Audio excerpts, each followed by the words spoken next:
Think about it, Tainari. Refusing to join is tantamount to burying your head in the sand. I understand that you're a forest watcher, and that it's your duty to combat the effects of withering zones. But isn't it evident that such work is not a lasting solution to the problem? As Sage Kage clearly stated, your presence and guidance in Sumeru City is pivotal in finding a cure for Irminsul. How could you possibly refuse? Keep your emotions in check, Ghulam. Let's at least listen to Tainari's reason for declining. We're here to invite him to the Academia, not to cause a scene. Sage Kage, I am truly honored that you came here in person, but I'm afraid I must still decline your invitation. I am merely a forest watcher. How could the great minds of the Haravatat have any need of someone like me? Well, it turns out that your refusal letter had some implications on your master's reputation. He is a renowned sage of the Immorta, after all. So now I've come here in his stead. I see. Huh. And I figured that given his temper, he would come here and berate me personally.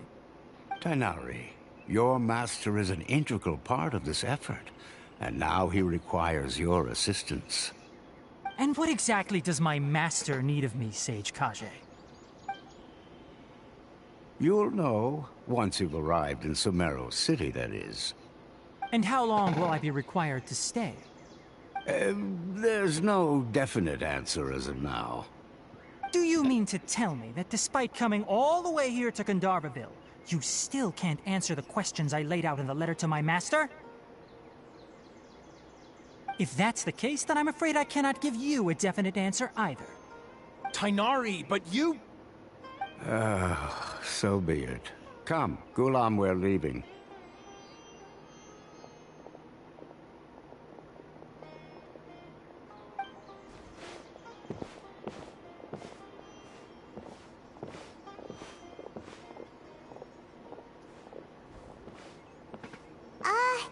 Tainari, what was that all about?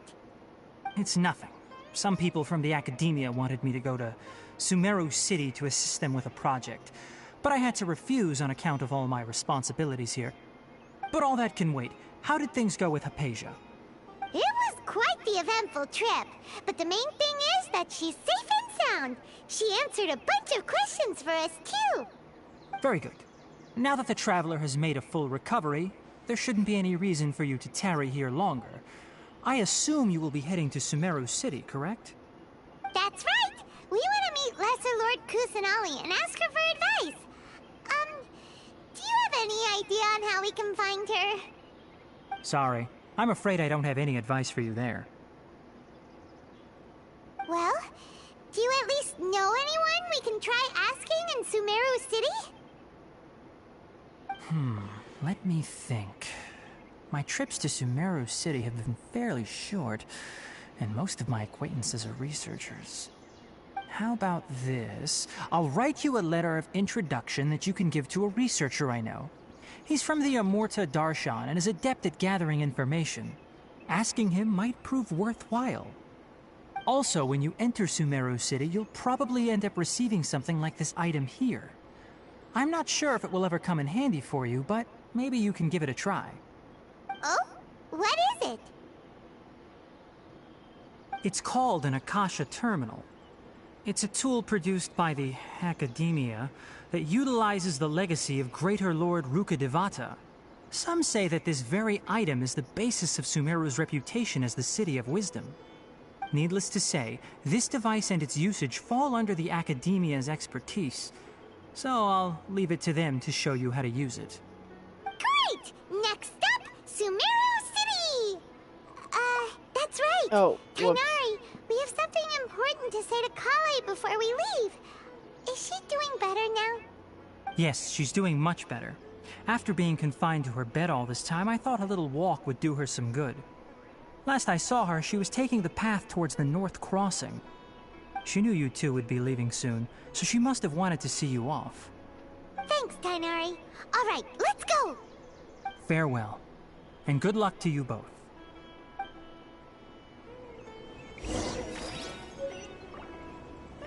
Where? Oh.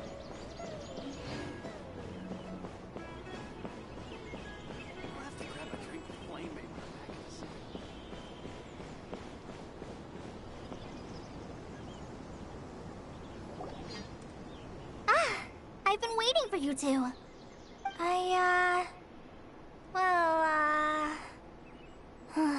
Never mind. I guess I should just wish you two a safe and successful journey.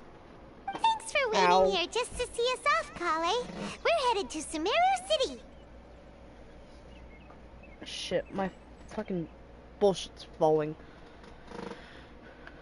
Don't worry about me. I can take care of myself. My condition won't be getting in the way of my duties.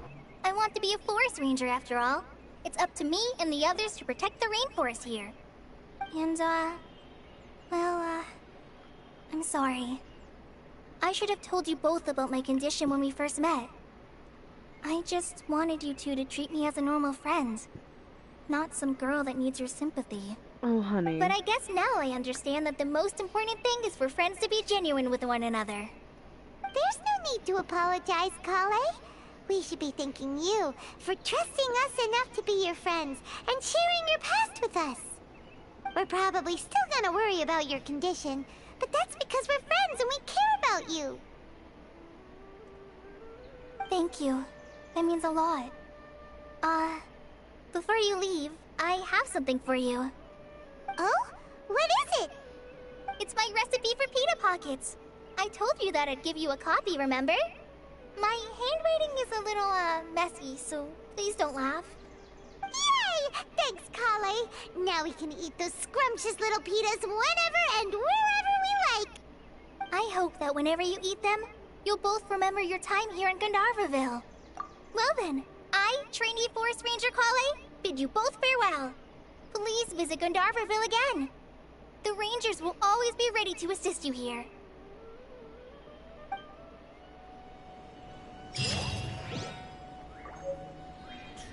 That way?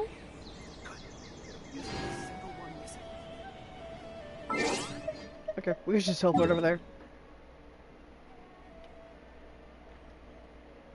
First teleportation thing is here. We could have just gone along the path, but generally I did not feel like it.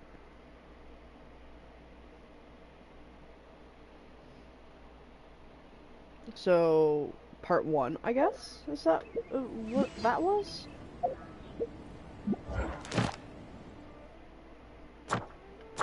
Right?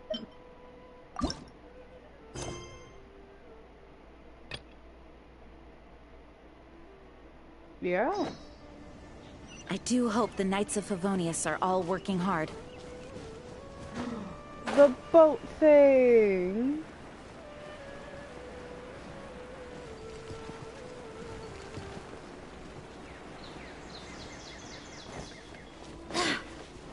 Bro, Sumeru and Inazuma are so alike.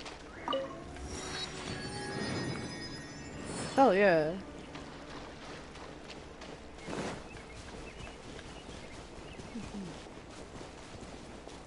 Wait a minute, I know exactly what to do with this. Motherfucker, was I talking to you? No. Leave me the fuck alone.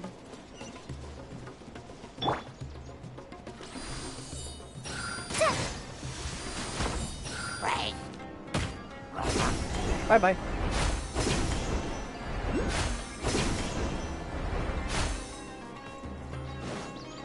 Shit, I need to charge my fucking controller.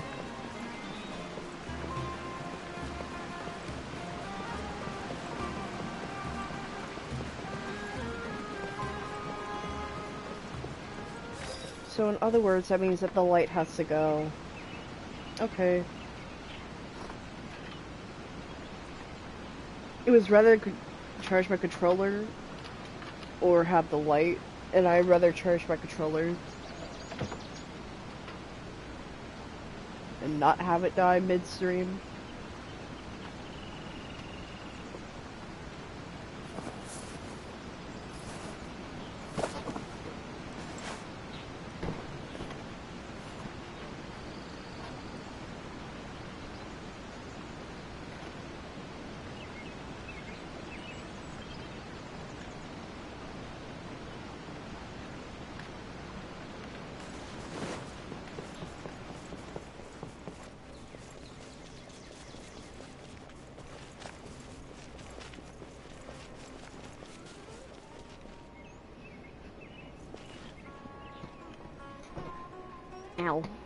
There's another one? Where?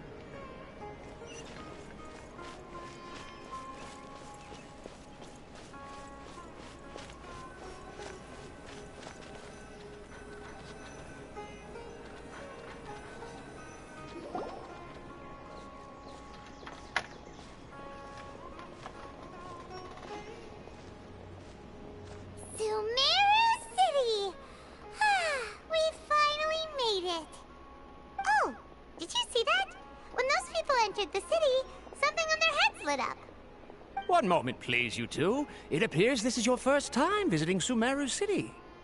Oh, yeah, that's right. But how did you know that? Because there's currently no information on either of you in the Akasha. But no need to worry, that won't prevent you from entering the city. In fact, the Academia conveniently provides each traveler to Sumeru City with a device. Perhaps you two have heard of the Akasha before. It's our beloved Greater Lord Rukkhadevata's lasting legacy, a treasure trove of collected knowledge. After centuries of tireless research on the Akasha, the Academia created one of its most ingenious inventions, the Akasha Terminal.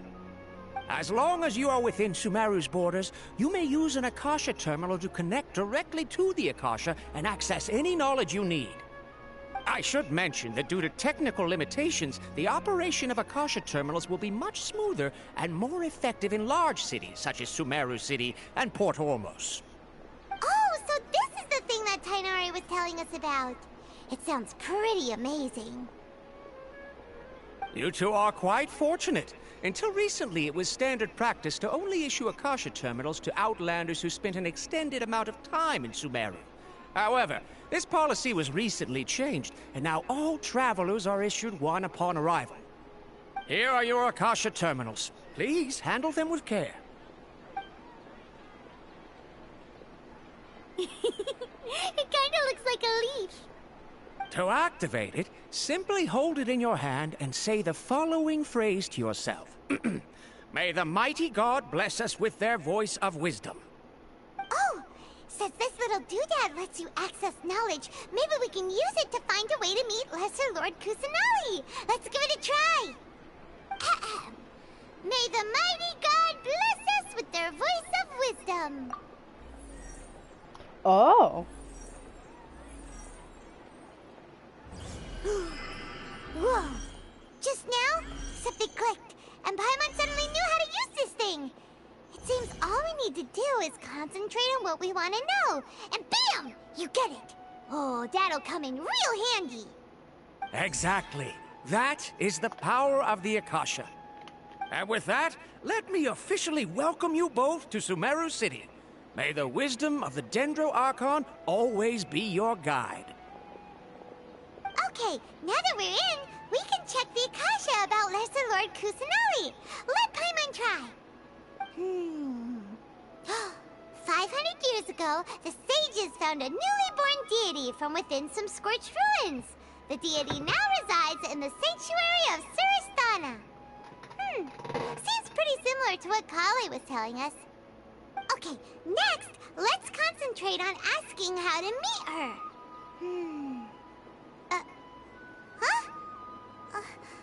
Paimon doesn't sense anything. The Akasha didn't respond to Paimon's question. Oh, come on! Ugh. Focusing on this question feels like when you have something you're trying to remember and it's on the tip of your tongue, but you just can't think of it. Ugh. Paimon's brain is exhausted. Oh, smart idea.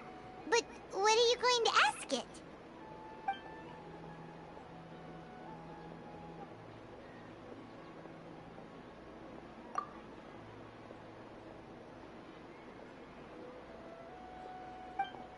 God damn it. I wasn't able to read all of it. You too? Well, glad it's not just Paimon.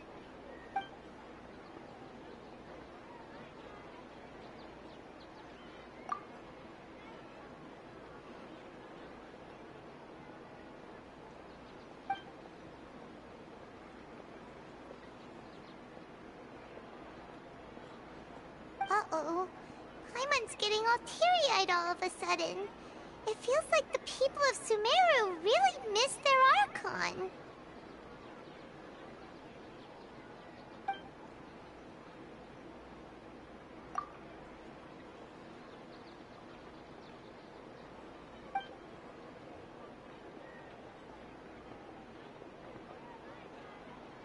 Huh.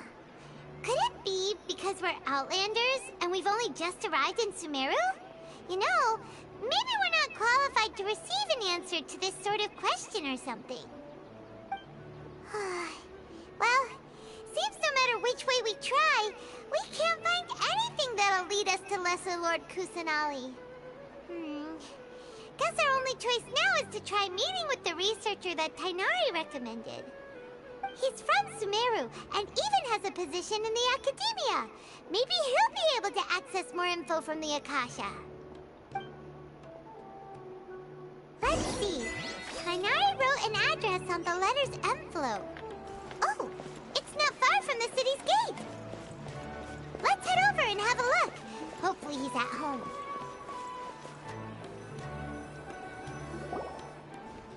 Hello, are you Rohawi? Yes, that's me. Can I help you?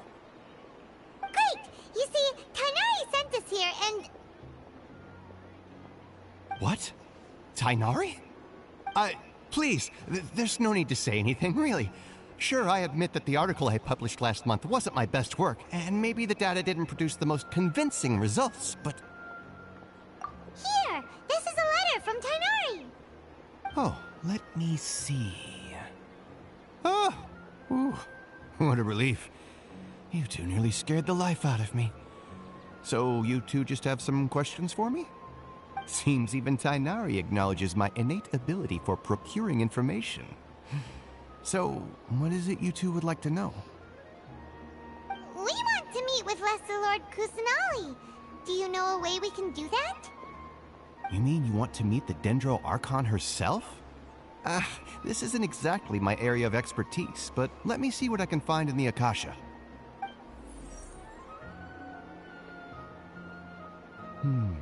Sorry, the Akasha didn't respond to my query. What? You too? But what about your abilities for getting information and all that? Paimon was sure you'd be able to access more info than we did.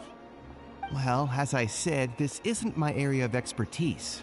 I am but a lowly researcher, so the Akasha doesn't see a need for me to know more about the Dendro Archon. All I know is that ever since Lesser Lord Kusanali returned to Sumeru, she's never left the Sanctuary of Sorasthana or made a public appearance. Huh. Didn't expect her to be such a mysterious figure. The Dendro Archon is somewhat of a recluse. Perhaps she just doesn't want to entertain visitors, which would explain the lack of information in the Akasha. But then what can we do? No need to worry just yet. I'm only hypothesizing here. You could certainly try asking around and see if anyone else has ideas. And besides, you two should consider the bright side of things. Not being able to see Lesser Lord Kusanali may not be a bad thing. In this world, there will always be information you cannot obtain from the Akasha and things you can never accomplish.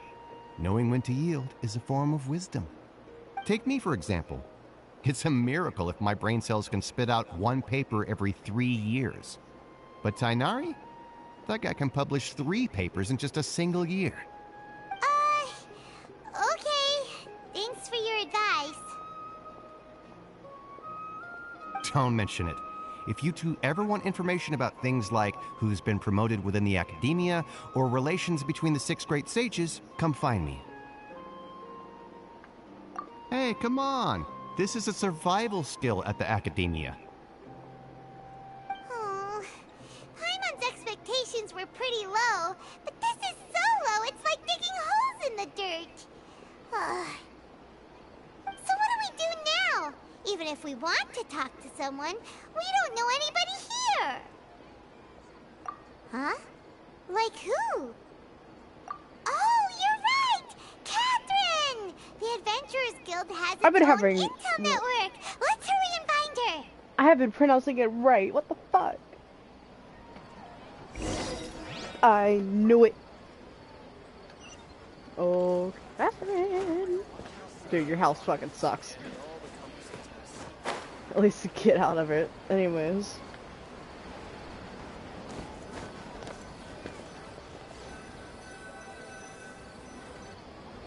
Ad Astra Abyssosk.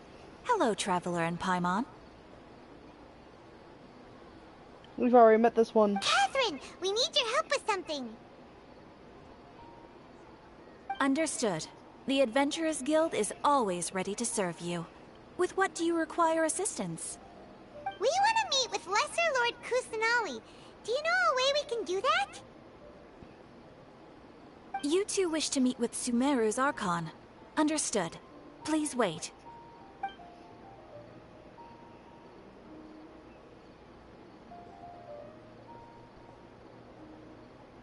I apologize, but I am unable to call up any relevant information in the Akasha. I'm also unable to locate any pertinent information in my personal memory. Aww, another dead end. Well, if Catherine can't help us, then we really don't know anyone else to ask now.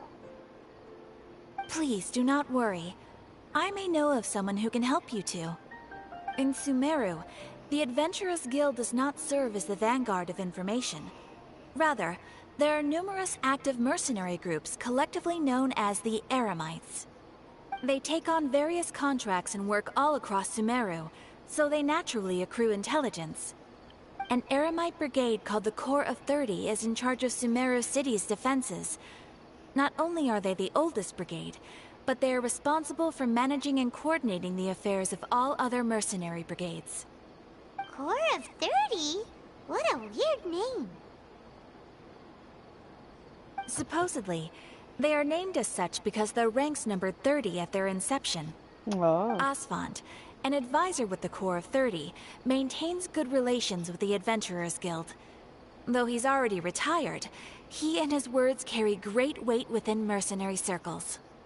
If you'd like to get in contact with him, you can find him at the Corps of 30's headquarters, the Citadel of Rexar. You're welcome. I wish you two the best of luck.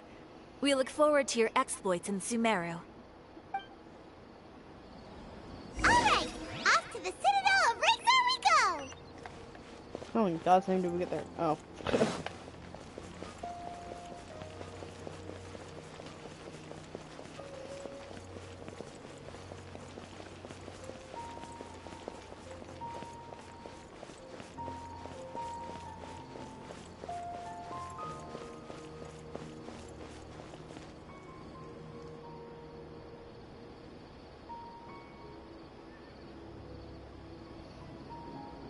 Welcome.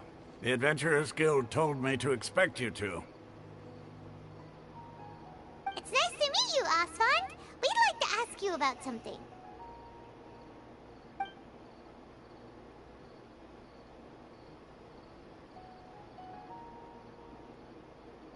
I see. So, Catherine's the one who sent you this way. Ha! It's true that the Eremites' network is vast, but even I can't help you meet the Dendro Archon. Wait, seriously? That's it? Afraid so. The Eremites aren't terribly religious, so we don't know much about divinities. As far as the Akasha goes, we can access even less than you. We originally came from the desert. The gods there died off long ago. Since those days, we've used our own two hands to carve out a living. We don't beg gods for their aid. It isn't just us, though. If you ask me, I think most in Sumeru aren't interested in Lesser Lord Kusanali. Oh? Why's that? Just take the Academia, for example. They're the ones who truly rule Sumeru. Although they believe in gods, most of them only care for the late Greater Lord Rugardevada. In their eyes, she was the one who founded Sumeru and gifted us with the Akasha. Lesser Lord Kusanali just happened to inherit her legacy. Because of the Academia's influence, most citizens are more familiar with Greater Lord Rukkhadevada and hold her in greater esteem. Not to mention that Lesser Lord Kusanali never makes an appearance, and the Academia never announces anything about her. As far as the people of Sumeru are concerned, she's just a god that exists. And that's all. Really? Aw. After hearing all of that, Paimon sort of feels bad for Lesser Lord Kusanali. Ha! But who knows? We're all just guessing when it comes down to it. Besides, I'm sure the God of Wisdom doesn't worry about her reputation among people like us. Alright, well, thanks for the info, Osfond. No problem. Always happy to help out the Adventurers Guild.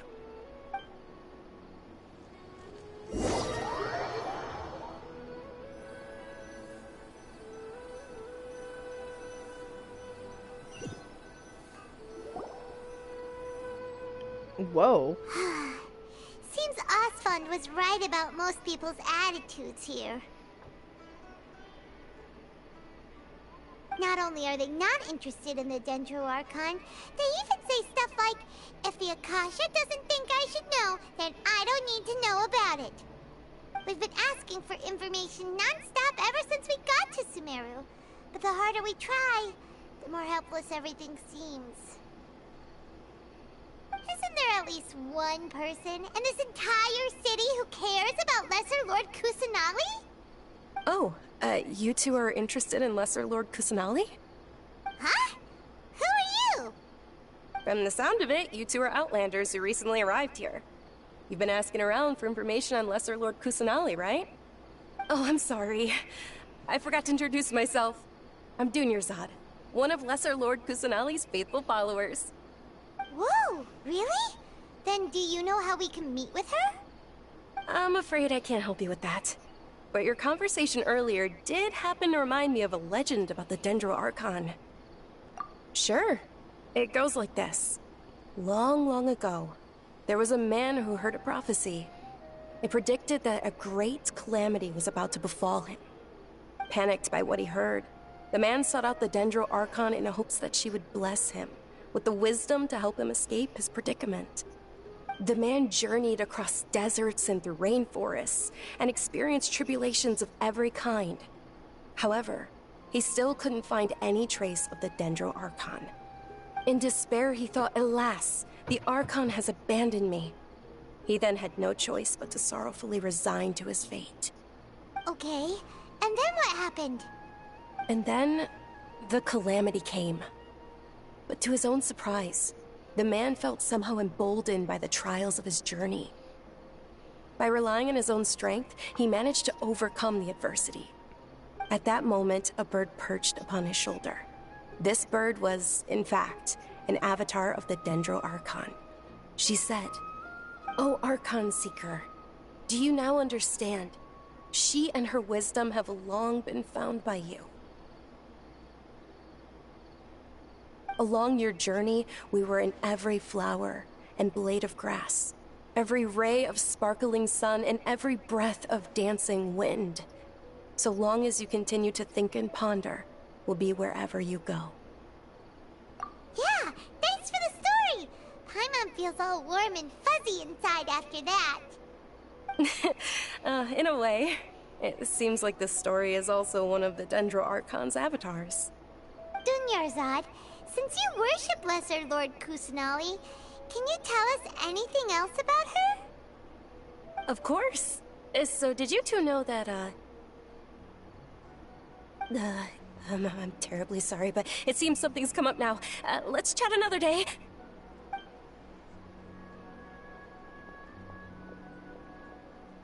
Hey, wait! What the heck just happened? It looks like they're searching for someone. Dunyarzad was acting super nervous just now. You think they're looking for her? This stinks! We finally managed to find a lead about Lesser Lord Kusanali! We can't let them get in the way now! Let's see if we can get rid of them. Then we can catch up with Dunyarzad. Hey, have you two seen a brown-haired girl wearing a purple top and a long blue dress? We're looking for her. Did she have bandages wrapped around her wrists? Yes, that's her. Did you see which direction she went? Yeah, she went that way. Quick, after her! Oh shit, what the fuck did she do? She's in the bush, ain't she? That should keep him busy for a while. Let's hurry and find Dunyarzad. Okay, anyways, so are they? Hold on. Where is she? Are they talking about her?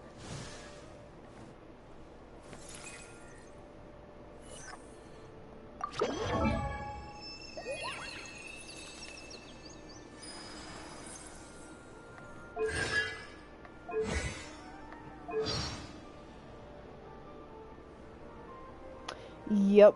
Okay, yeah, she is. I figured as much.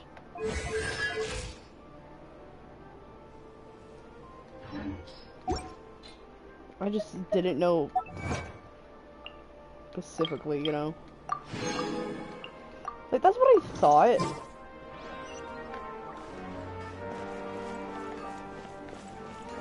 Anyways.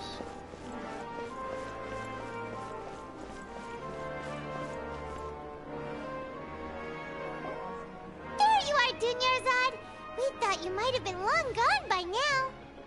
Oh, it's you two. Oh, you startled me there. You can relax now. We threw those people looking for you off the trail. Really? Thank you so much. Unfortunately, I believe there's still more of them out there looking for me. Uh-oh, looks like there's some coming this way. Huh? More of them? Then what are we standing here for? Run! No, wait, my body isn't in the best shape. It's difficult for me to run. Okay, sounds good. There's a tavern on the other side of the port we can go to. They probably wouldn't expect me to hide in a place like that. All right, let's move out. Stay behind us. We'll keep an eye out for anyone looking for you.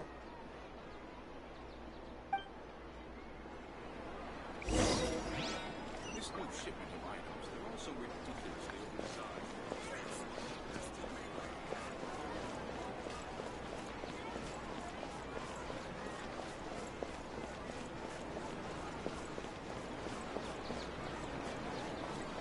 Hold on, how many more hours do I have?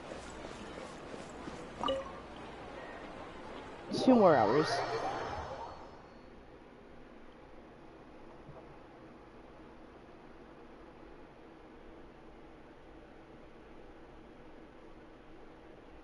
Well, theoretically 3, but still.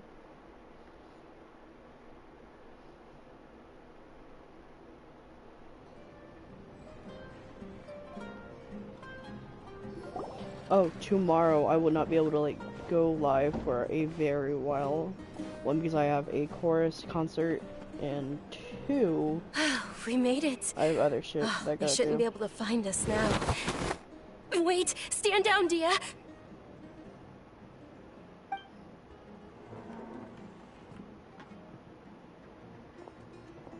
My lady, who are these two? They're travelers that I met on the street just a moment ago. They happened to notice that you were all searching for me, so they helped me hide. I see. In that case, you two should scram. There's nothing here for you. Wait a sec! Who the heck are you? And why are you shooing us away? I'm Miss Dunyarzad's bodyguard, here to see that she returns home safe and sound. My lady, let's get going. You've been gone for so long that your parents are worrying themselves sick. And if I refuse to go with you? It'd be easier for the both of us if you cooperated. But if you insist on not going, then I'll have to carry you like a sack of potatoes. Hey! Dunyarzad already said she doesn't want to go back. Why are you still pushing her? Stay out of this. You don't understand the situation. Sorry, my lady. Even though I'm your bodyguard, your parents are my employers. I have to answer to them. How much? Wait, what? How much more do I have to pay you to become your employer? So you never listen to my parents ever again. Double? A triple? Give me some time and I'll get that much. My lady, this isn't about Mora. I don't know what you think of us Eremites, but let me say this. I like Mora, but I'll never go against my principles. That's why I'm here looking for you. Sure, it's an order from my employer, but my conscience was also telling me it's the right thing to do. And knowing your health, carelessly running around like this is gonna hurt ya. For the sake of those who love you, don't be stubborn. No, you're wrong. I'm aware of my limits, and I know what I'm doing. Honestly, the only people being stubborn right now are my parents. And they know perfectly well that it makes no difference if I'm at home or not. I still won't accept reality. And every time I bring this up, they just change the subject. Dia, you've been living with us a long time already. This should be old news to you. Dia, I know it hasn't been easy for Mother and Father, and I'm grateful for everything they've done for me. But there's someone else in this world I'm also grateful to. Because she saved me. The love I have for her is the same I have for my parents. This is my life and my last chance. So I want to do something meaningful.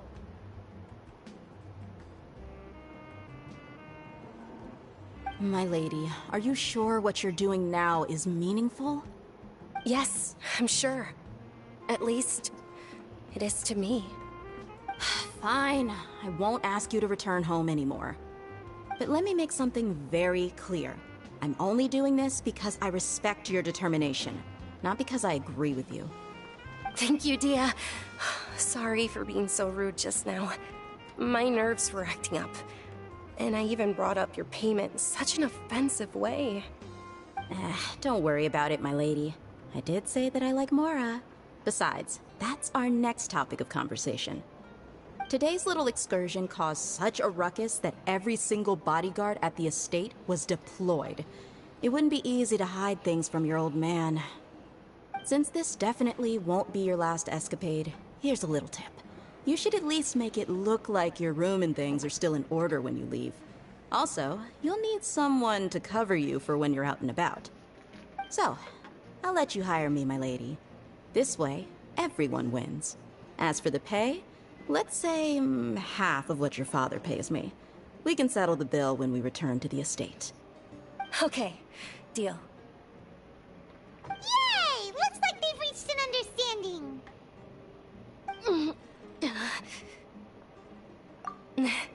I'm fine, really. I just feel a little tired now that things have calmed down. My lady, stop trying to look tough. We're already in a tavern, so let's rest up and grab some grub. I'm sorry for worrying you two.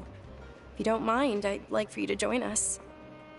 Sure! After you rest up, we want to hear more about Lesser Lord Kusanali.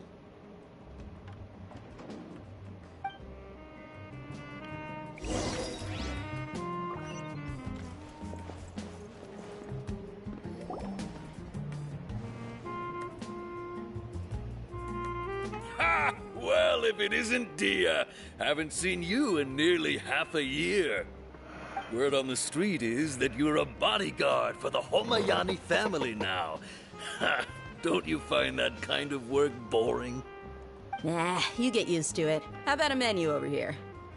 You got it. Huh? Isn't this little Miss Homayani herself? We don't get to serve personages like you very often. We'll be sure to prepare our very best.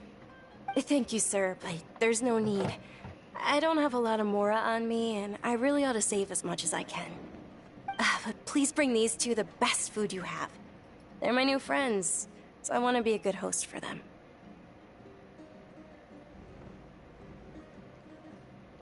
Yeah, we're already super grateful for everything you told us about Lesser Lord Kusanali.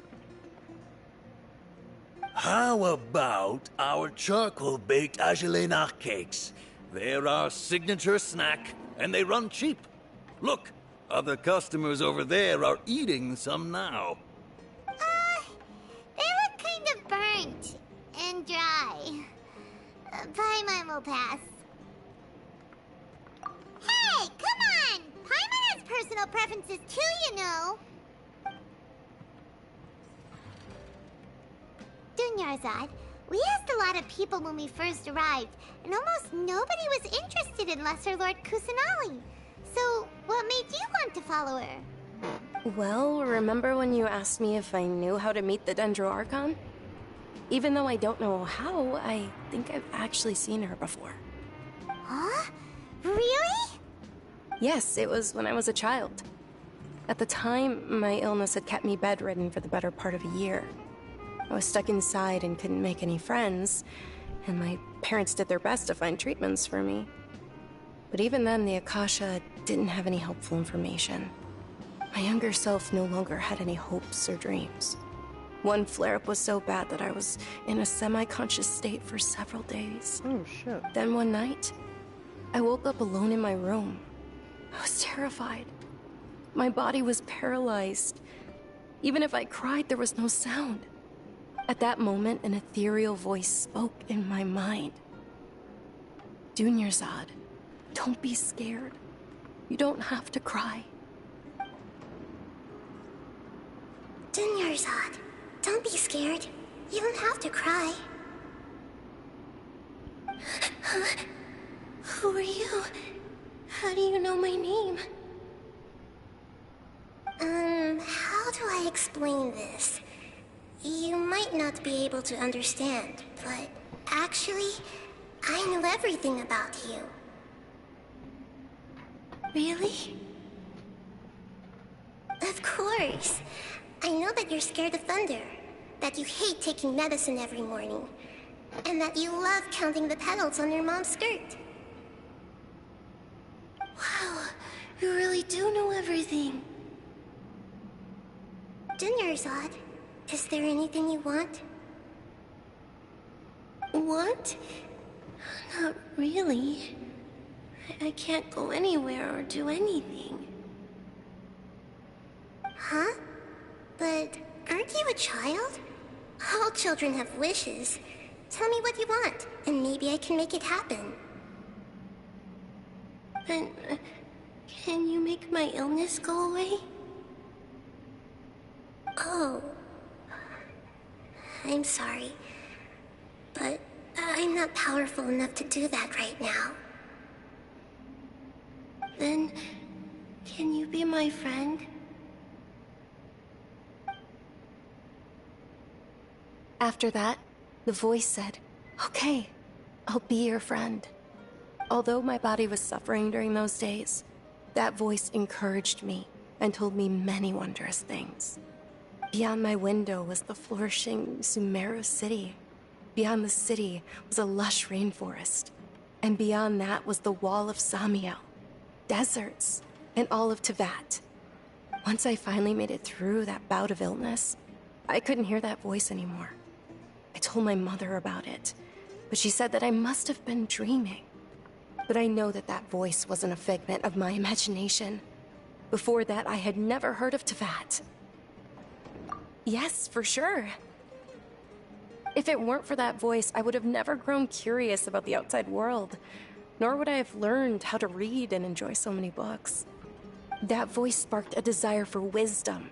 It had to have been the Dendro Archon. I've been hoping for a chance to repay her kindness. In fact, I was running around today to help prepare the Sub-Zerus festival for her. What's the Sub-Zerus festival? It's Lesser Lord Kusanali's birthday, which was the day that she was found by the sages. It's actually an old holiday that originally celebrated Greater Lord Rukkhadevata's birthday. When she passed away, the holiday eventually became a celebration of the Lesser Lord's birthday. I heard everyone was overjoyed when they welcomed her back to Sumeru. In those days, the festival was a huge deal. But because of the Academia's influence, people have gradually lost interest in the festival.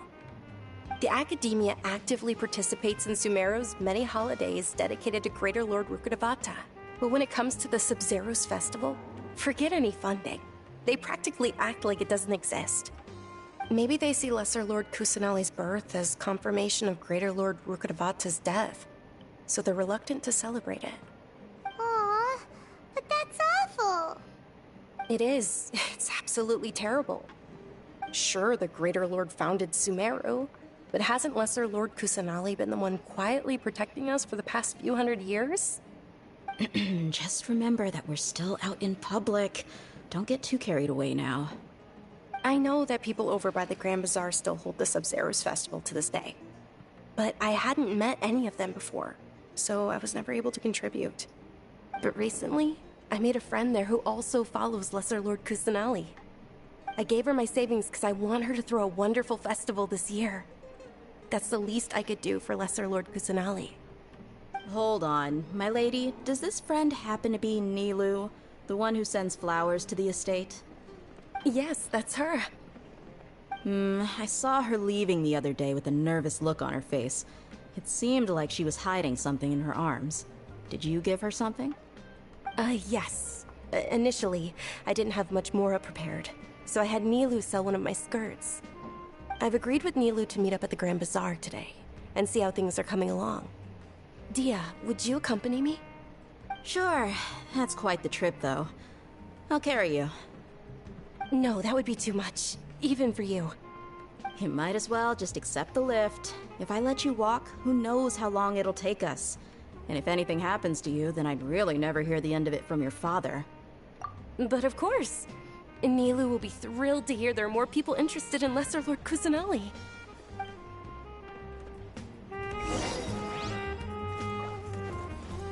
Hold on, how the fuck do I get out of here?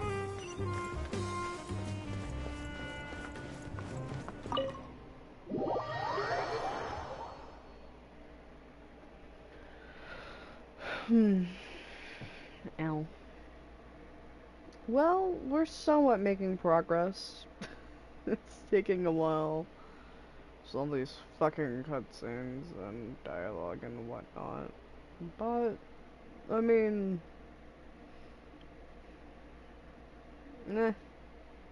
we're getting there. Slowly but surely.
Oh, her. Okay.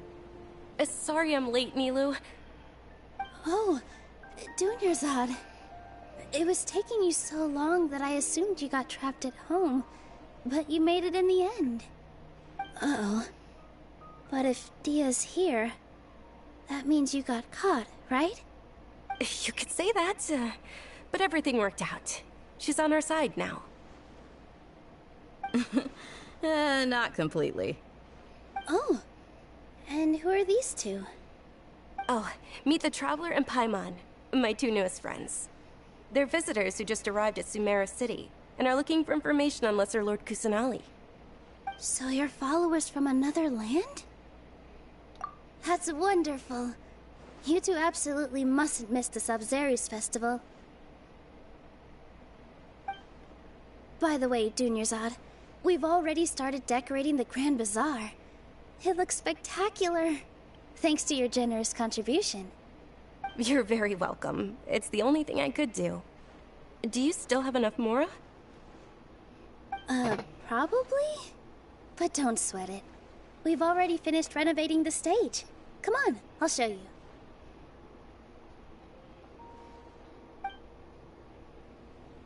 I'm just trying to figure out how the hell she's a 5-star, you know?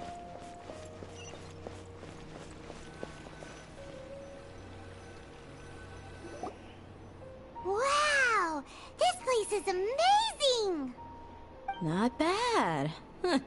Last time I was here, the stairs were full of holes. The stairs were nothing. A little while ago, we discovered that the tree above the stage had a huge chunk of bark ready to fall off. Mr. Zubair was worried sick. We reported it to the academia many times, but they never sent anyone to deal with it. We didn't want anything bad happening, so we were going to cancel all the stage performances. Oh, probably because it was the theater asking. The academia looks down on performers like us. They probably think it would be best if the theater closed down completely. Why? We can't let that happen, though. Not only would everyone involved in the theater go hungry, but then we wouldn't be able to hold the Sub-Zero's festival anymore.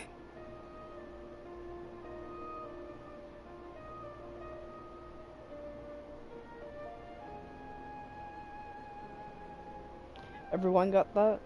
Or... Thank the Dendro Archon for Dunyarzad. But the more she gave us, we hired someone to patch up the tree, and we also gave the stage a much-needed makeover. The stage is going to be even prettier when it's festival time. I can't wait for you to see it. And I can't wait to see you on the stage. You've been practicing so long already. It's almost time for your dream to become reality. It's our dream. I'll do my best for the two of us. Nilu, what are you gonna be doing at the festival? She'll be dancing the dance of Sub-Zeros, the most important performance at the Sub-Zeros festival. Dunyarzad, have you told him the origin of this holiday? I only told them about the Greater Lord and Lesser Lord so far. Okay, then I'll tell you two about how this holiday came to be. According to legend, the Sub-Zeros festival was originally the Goddess of Flowers' birthday celebration for the Greater Lord. A long, long time ago, on one of Greater Lord Rukkhadevata's birthdays, her friends threw her a celebratory banquet. Some of the gods got drunk. One started playing music, and the Greater Lord started singing, so the Goddess of Flowers began to dance. As she danced upon the grass, countless beautiful parisaras began to bloom wherever she stepped. Those brilliant purple flowers became her dazzling stage. All the gods clamored, "Oh, if only time could stop at this very moment." Of course they did. When people mention the gods, they always think of the Archon War. But Sumeru's gods also had happy times. Although they aren't around anymore, they're preserved in our tradition of dance. This outfit I'm wearing is apparently based on how the Goddess of Flowers looked. Though we're just tiny people compared to the Divine, we still have to do our best to make sure that the birthday girl feels loved on her special day. Nilu, you of all people will definitely be able to convey our well wishes to the Dendro Archon. I also noticed that you went the extra mile and scattered Patisaras around the stage. They symbolize the Goddess of Flowers, after all. It's just a shame that all the real Patisaras went extinct after her death. Yeah. The Greater Lord brought forth Patisaras in memory of the Goddess of Flowers, but she ultimately could never truly replicate that beautiful purple. Thinking about the Goddess of Flowers dance makes me wish I could have seen it. If my stage were anything like that, I'd be thrilled if I had just 2 real Patisaras on the stage. So, Traveler and Paimon, what do you think? Interested in the Sub-Zero's festival? Will you two be coming? All of Lesser Lord Kusanali's followers will be there for her birthday. It'll be a good opportunity for you to learn more about her. Ooh, Paimon thinks that's a great idea!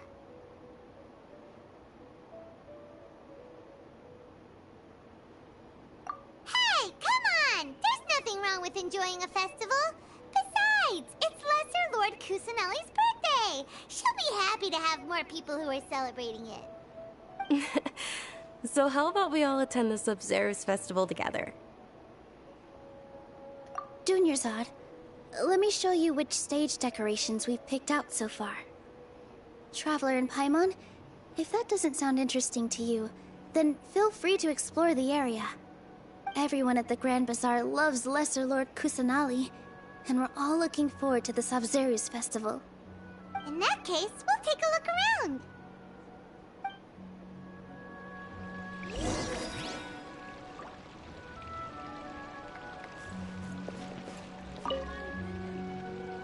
Whoa! What's with your yellow hair? And why do your clothes look so funny? Are you an Outlander? Did you know that the Sabzeruz festival is about to happen? There'll be loads of fun things to do at the festival. But the best part is when Ferris, the Knight of Flowers, passes out candy to everyone!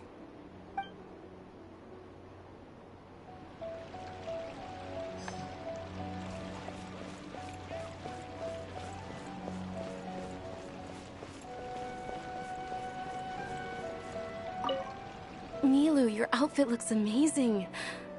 There's also something different about you from when we first met up.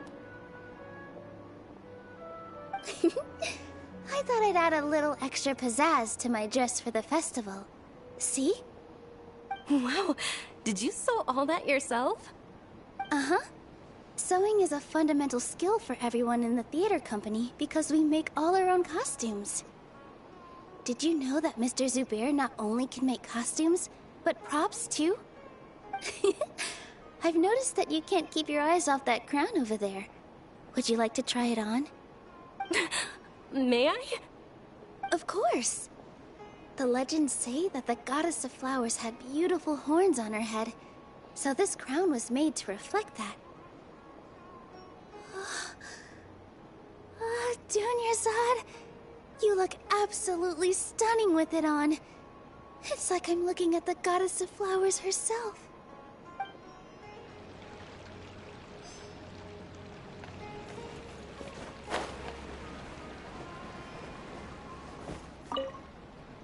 Ah, dancing at the Sabzeruz festival.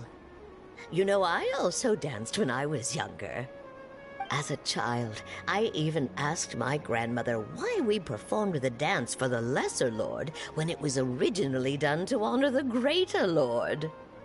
My grandmother said that Greater Lord Rukkhadevata is a beloved deity and honored by all, and Lesser Lord Kusanali is too. If the Goddess of Flowers ever knew Lesser Lord Kusanali, then she would certainly have wished to be her friend and hold celebrations for her, too. The Sabzeruz festival has been losing its appeal over the years. That is, until a wealthy benefactor stepped in this year and brought the festival back to life. I heard she forked out a lot of mora to make it all happen.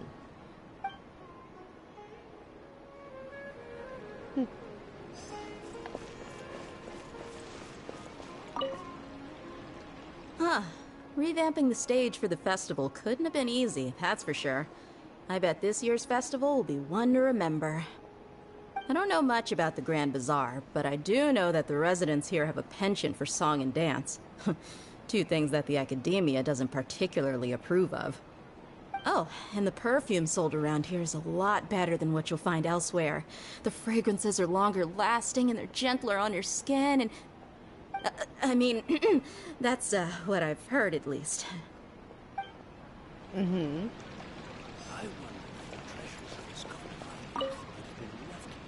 Things are really shaping up, and there's a buzz around the festival this year. We're expecting people from all over to come by this year and buy things during the festivities. Don't be fooled into thinking that Sumeru City has the best of everything.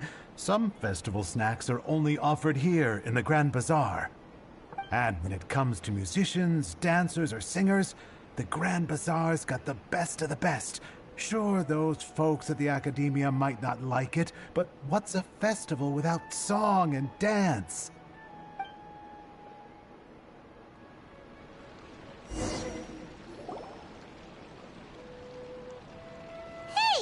Is that who Paimon thinks it is? It looks like... Catherine! Yo, she's finally able to leave her thing. Oh my god. Go. Huh.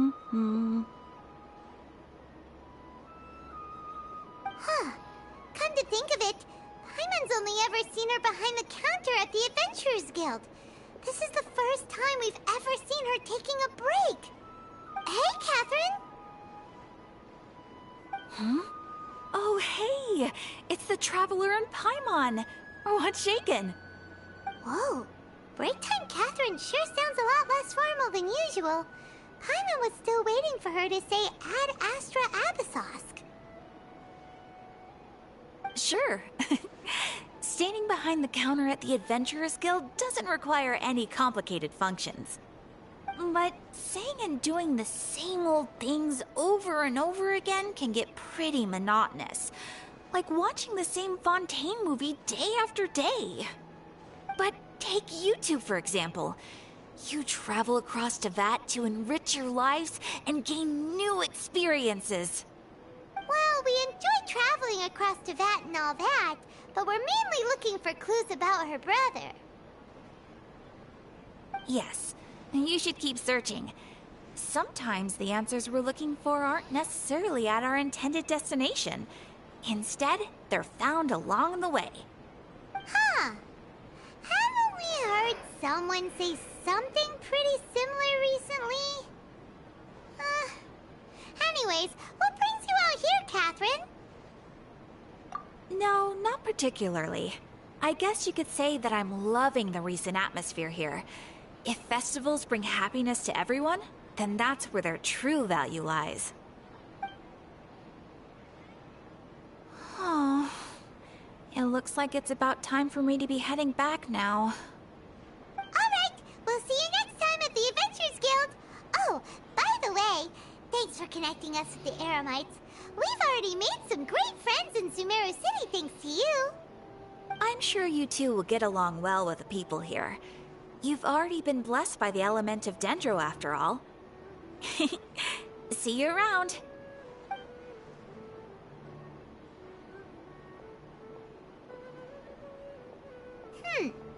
There's something really different about Catherine today.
My headphones died. Hey, Traveler.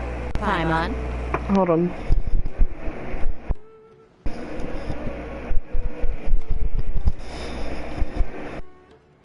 Oh, hey, Dia! What's going on? I've got something to tell you. My lady knows you're looking for ways to meet Lesser Lord Susanali, and she's been trying to come up with a way to help you. Well, I have an idea that might help. Are you serious? We'd love that!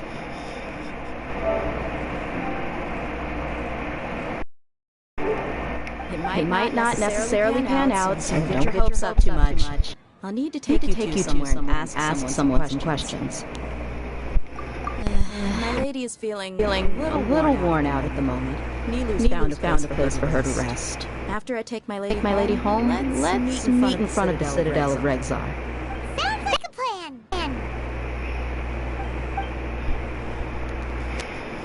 Let's head over to the Citadel of Rexar.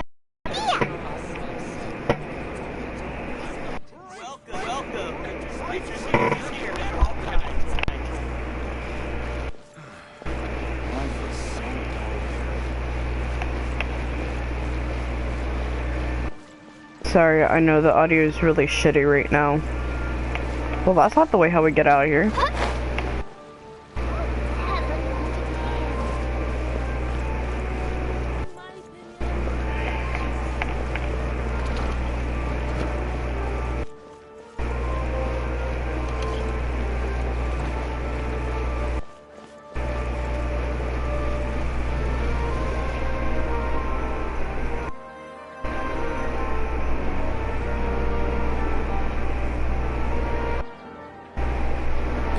Sorry, I'm late. Took some convincing for the master and mistress to believe that Miss Dunyarzad was only sitting in the port for a while because she was in a bad mood. Anyway, I guess I should be thanking you. I haven't seen Miss Dunyarzad that happy in a long time. If it wasn't for you two, she probably would have been caught and dragged back much earlier. You sure sound a whole lot nicer than when we first see ya. Who would have thought you had such a soft spot for Dunyarzad? It's called being a professional. I'm a bodyguard, and I work for whoever's paying. Thea's blushing. Listen, you two. I don't expect to be working for Miss Dunyarzad very long, but I hope to finish things on a positive note if possible. Let's cut the chit-chat and head into the Citadel. We'll see if the person I know has a way for you two to meet with the Lesser Lord. Sorry.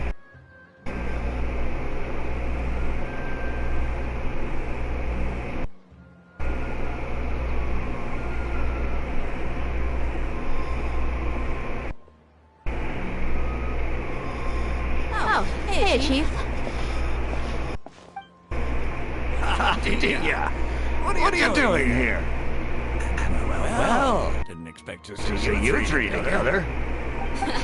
I take it you all know each other already? We met this morning after the Adventurers Guild pointed us to Oxford for more info. No kidding. So, where's Rookshaw? I thought I'd help these two by asking about the theft. Anything you can tell him? Rookshaw's gone over to the Academia. The Grand Sage recently ordered Sumeru City to begin bolstering its defenses, so people from all over have been called back to the city. Since already mentioned the theft, I suppose I might as well tell them what we know. Appreciate. Theft? Sorry, what the heck are you guys talking about? Just recently, the Academia lost something, and there's a chance the item is connected with the Dendro Archon. This case might just somehow help you in meeting her. I suppose that's one way to look at it. And if you ask me, the case is more about the Academia than anything else. Let me fill you in. The Academia recently sent a convoy to pick up an important package from Aru village. Word got out, and the convoy was robbed on its way back. The Grand Sage took the whole matter very seriously. Not only did he dispatch the Matra, but also enlisted help in the search for leads. All we know so far is that whatever was stolen is currently in Port Ormos. Ow. What?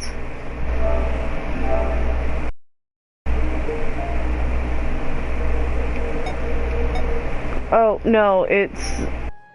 ears. It's, He has got an RGB headset. No.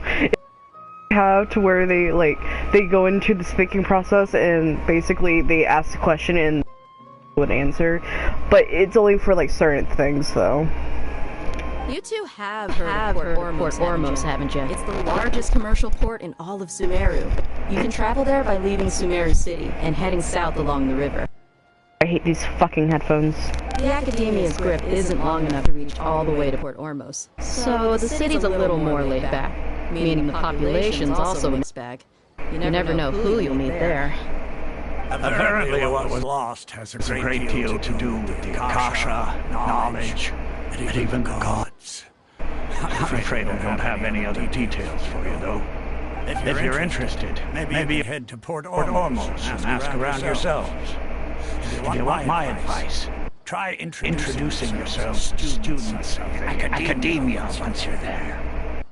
Are you serious, Chief? All the academia students are in Sumeru City, you know. Why should they pretend to be students in Port Ormos? If you're also interested, just go there and see what happens. Count me out. I've got plenty of work to do here for the Homayani family. And take it from the audio is also kind of echoey. I've been explained twice. Let's just say our father aren't nearly as friendly as those here in Sumeru City. I know, I'm sorry, these headphones suck. Let me try to find my other ones that are actually meant for PlayStation really quick. If I can. Give me a moment. I won't be able to hear y'all.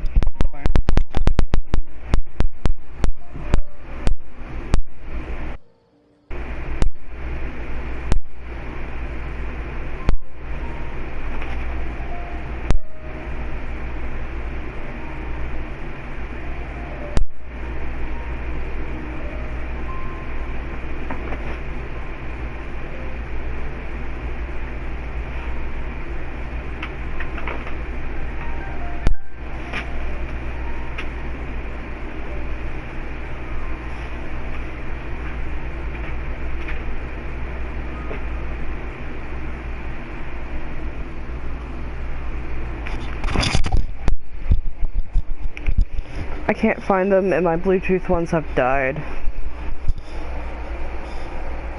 There are even some extremists who go around shouting slogans like "Retake Sumeru for King Deshret." Word is that more and more are joining their movement. They're becoming a real headache for Chief and the others. Hold on.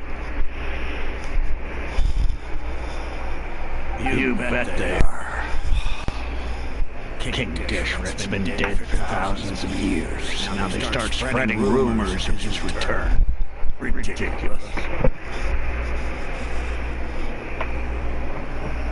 Not everyone's like you, Chief. Even the desert natives who abandoned their homes in the wilderness still wish to have a god of their own. Well, Trevor, that's about all the information we have for you. Thank you! And you too, last son! Since we've done all we could for the moment in Sumeru City, let's head to Port Ormos and see what we can find next. Miss Dunyarzad is looking forward to seeing you both at the Sub-Zerus Festival, so be sure to get yourselves back here in time for that. Good. Then we'll see you both at the Sub-Zerus Festival. Alright. We gotta go where now? There's the way. Fucking hell, I'm walking all the way over there. Where's the closest thing to it? Oh no, is that what the fairy thing sounds like? Huh?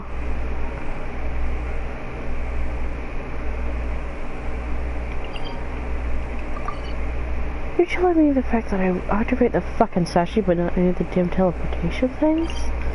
You sack of shit. Anyways, this is me cutting myself out. The flying fairy. Oh, Paimon?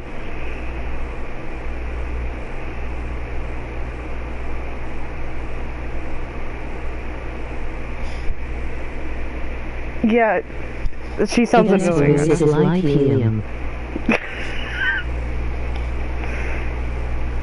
Oh, now it happens. Now, okay, wow, now it works. Didn't work earlier.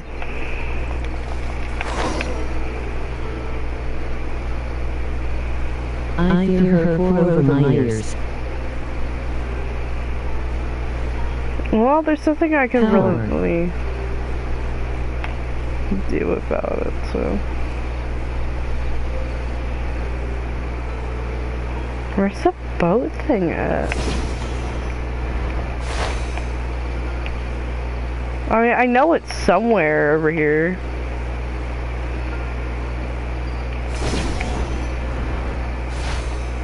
Oh, I'm blind and incredibly stupid. There it is.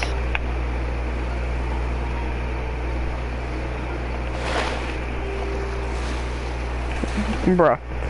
Anyways.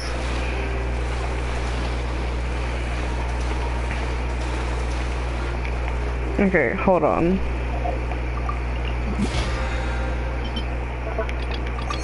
I didn't really log in, but whatever.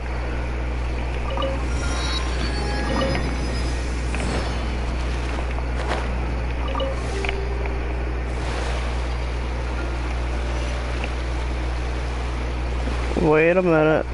It's 4 a.m. Need sleep, but you have fun. Where in God's name do I go? Oh, over here. Well, good night. I hope you have a good rest.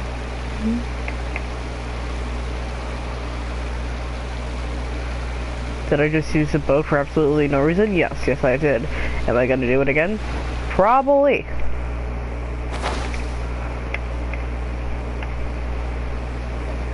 Night.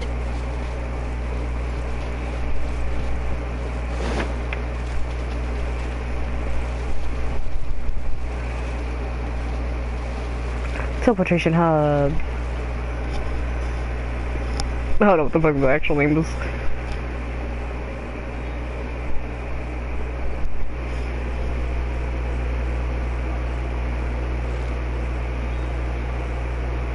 Come and have a good look yourself. Traditional spices of the highest quality, made with pride and experience. Sure. You've got a deal. I can't thank you enough for always looking after my business. Believe me, I'm not making this up. Several Eremite mercenary groups are nearly in open conflict, but does the core of 30 care? And that's not all. Did you know that... Wow! Talk about hurly-burly! This place is busy! Huh? Guess that's only to be expected for the largest port in Sumeru. Maybe it's because of what Ia told us earlier, but Paimon can't seem to shake the feeling that there's also danger lurking in these crowds. Let's get our bearings so we can start looking for leads. We know that whatever the Academia lost is related to the gods. But other than that, we don't have much else to go on. Oscar told us to try posing as Academia students while asking around. Paimon checked the Akasha on the way here, and the Academia doesn't seem to have any research facilities in Port Ormos. Paimon doesn't get it.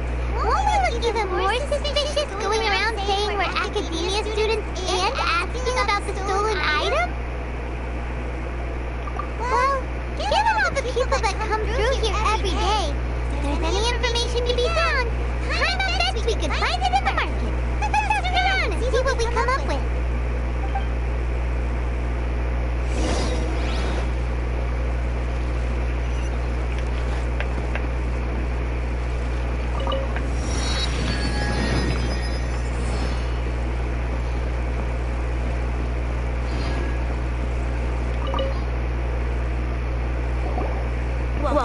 Welcome. How can I help you two? Hi there. We would like to ask you a question. Do students from the Academia ever come to Port Ormos? Of course. Especially around this time of year. Students from Sumeru City that are about to graduate often come to Port Ormos to cut loose a little. Many people often talk about how hard it is to get accepted into the Academia, let alone graduate. But those who finish their studies and go on to become full-time researchers at the Academia have it even harder. Sure, we may not be Sumeru City, but Port Ormos offers beautiful scenery and a stress-free environment.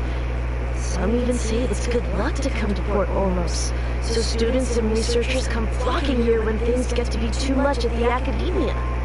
Ah, you see over there? Those are students from the Academia. They've been looking worried and miserable ever since they got here a few days ago. If you ask me, the life of a merchant is better. So long as the Akasha teaches us what we need, then life is good. Those students seem to be discussing something. Let's see if we can listen in. You know, I'm not just realistic. Just like her, stim pieces on the flower thing change whenever, like, you get a different elemental thing. Does that make sense? Smells good. I've tried asking around, but I haven't been able to learn anything useful. Not to mention that a bunch of scary-looking Eremite mercenaries have been posted along the streets now. There's been a lot of fighting between the different Eremite factions in Port Ormos. If we choose to move on our own, then it would be wise to steer clear of them. Especially the group that's constantly shouting some stuff about King Deshret and some resurrection. I've even heard that the Citadel of Regzar is starting to get fed up with them. What was that group called again? Ein something or other? They're called Ein El Akhmar. Today, I heard that the thing we're after might be in their possession at the moment. Wait, come again? Don't you see? Many of the Eremites in Port Ormos deal with trading this kind of thing. They're usually pretty wary of outsiders, but not so with students of the Academia. It's because the kind of goods that students are looking for aren't the kind of goods that Eremites are after. As long as they know you're a student, then deals can be made. I've heard that Ein al-Hakmar likes to set up shop at the Jafar Tavern. Supposedly, if you're willing to part with 500,000 Mora, they'll give you info on anything. Wait, did you say 500,000? If information alone costs that much, then how could we ever afford to buy what we're looking for? I guess we might as well give up on trying to graduate this way. I wouldn't worry too much. Our field of research is very niche. Who else could possibly be after that kind of shady knowledge? I bet it's practically worthless to anyone aside from us. Oh, I guess that makes sense. And the only thing left for us now is to find a way in. Why don't we all just pool our money together and pay for the information? Whoa! Did you hear that? A niche field of research and shady knowledge? It all sounds pretty suspicious to Paimon. Is knowledge something people just buy and sell like that? So, what's our plan?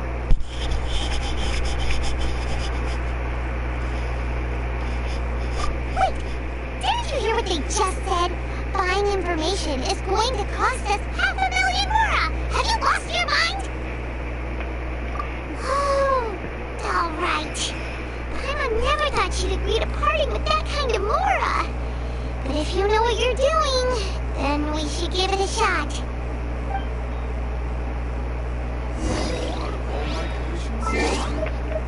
I definitely know what we're doing. Where is...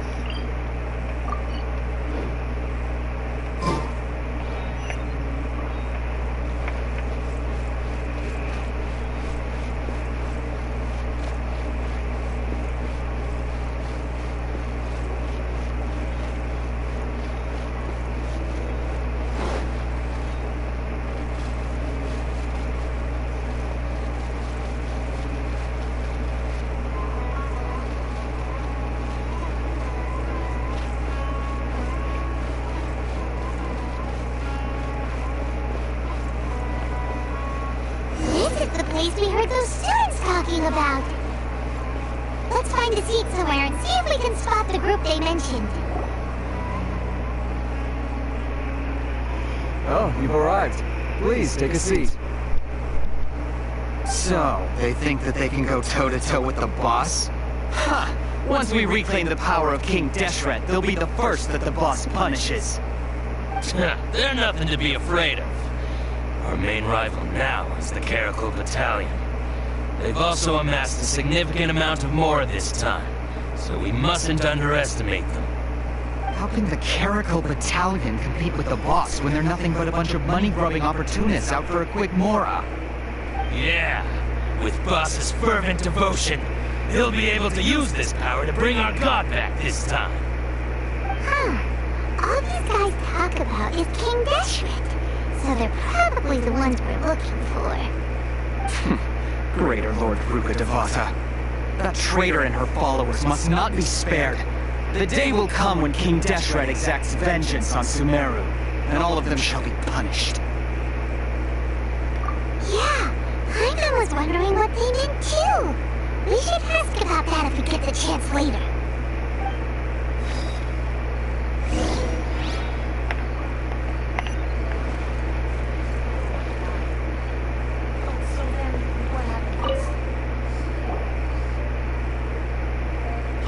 Who are you? What do you want? A traveler? Now's Whoops. probably not the time to talk about that. Didn't the students say Eremites are wary of outsiders?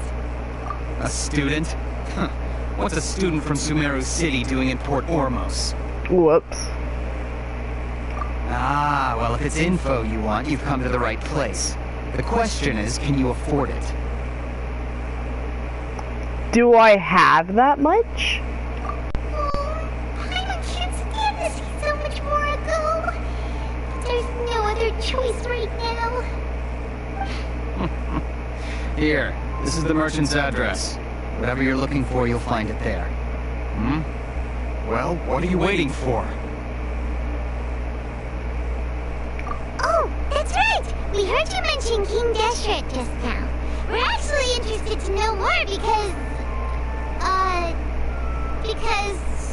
we're archaeology students!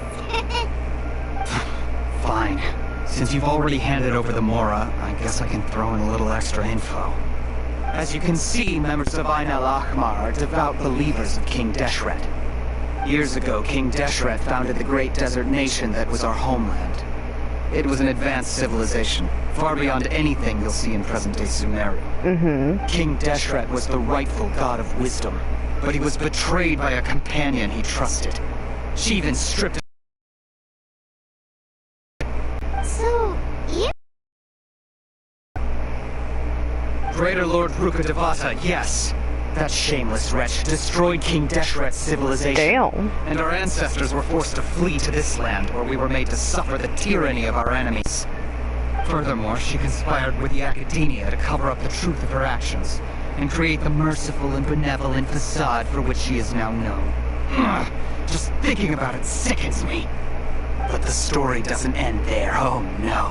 King Deshret isn't truly dead. The voice of the Oracle has been heard in the desert, prophesying his resurrection. Mark my words, our god shall return. And when that day comes, all followers of the traitor and all the desert dwellers who have forgotten their true god will suffer retribution together. If what I'm saying makes you shiver with fear, it might not be too late for you to become a believer of King Deshret.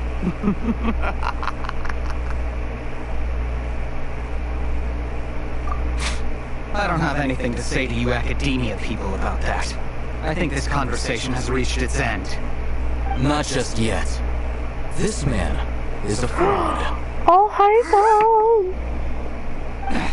You again? Deranged Academia lunatic. Yes, it's me again. I already warned you that if you weren't willing to sit and discuss things with me, I'd take measures to make things uncomfortable for you. Listen to me. That address he gave you is fake. Or at least, you won't find a merchant waiting for you there. This group has been boasting all around that they can provide information on a certain item as a means of luring people into their territory. Once you show up, they keep up the act until they have hard evidence that you want to purchase said item. Then they use that to squeeze you for all the more you're worth. Of course. Shut it all, Hatham!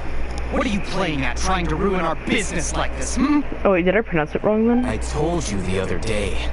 I wish to discuss my terms with your boss. Ha! The boss made it perfectly clear that he won't negotiate with you. Yes, and in no uncertain terms. But that was then. It does not preclude him from changing his mind in the future. I'm warning you, don't push us, or this could get ugly. We don't usually get rough with people from the Academia because it just complicates things. For a lunatic like you, though, we might just have to make an exception. If you're suggesting that we escalate this from a verbal exchange to a physical one, I accept. After all, even the Archons used war to negotiate the ownership of Teyvat. If, on the other hand, we can't agree on any means of negotiation at all, then I'm afraid my next course of action will sting a little more than the mere following through of a few business deals. I will jeopardize the Eremite's reputation, which I know you value above all else. I am quite confident that if I began to take such action, your boss would willingly approach me himself. However, I fear that by then, some things will have happened that cannot be undone. Also, a word of advice. I suggest you tell your boss exactly what happened here today. Otherwise, he might blame you for not telling him in the future. What did you say? Consider this. Have I ever failed to follow through on my word in the past? This guy is really out of his mind. Okay then. If you really have a death wish, let's meet a week from today.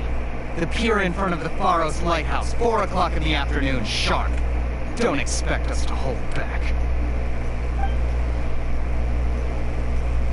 Not so fast. First, you return the 500,000 Mora to them.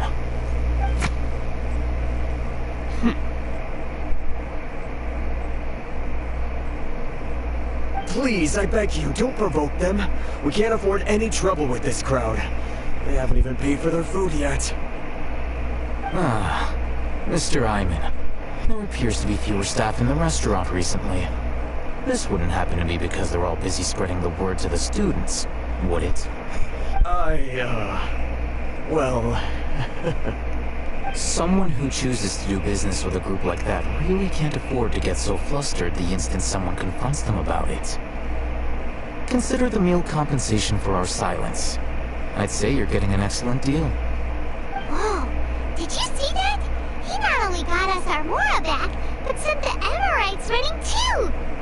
Plus, he seems to know a lot about what's going on around here. Let's catch up with him and ask him questions!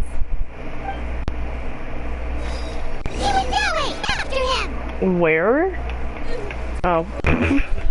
I did a full ass 360. I still couldn't even see it.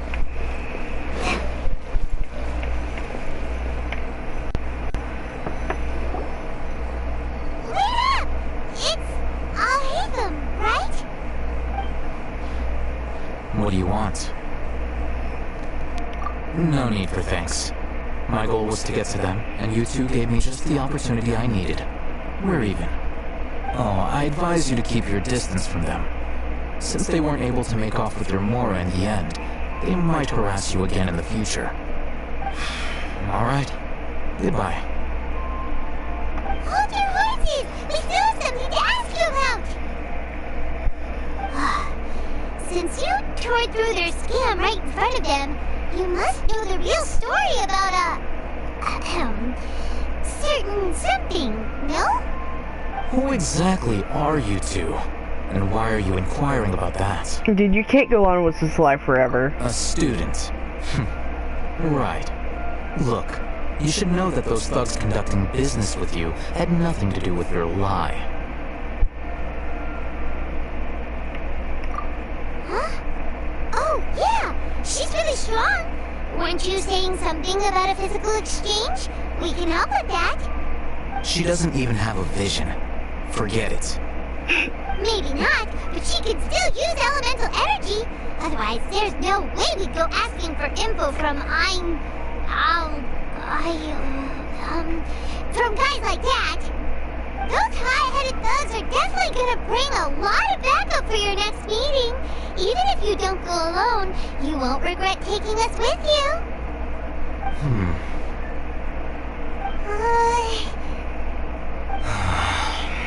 Alright, I accept. Got a pen and paper? If you're searching for someone who sells that kind of merchandise, I'll give you one of their addresses, and you can try your luck. We'll reconvene at the appointed time by the pier. It doesn't matter if you show up or not.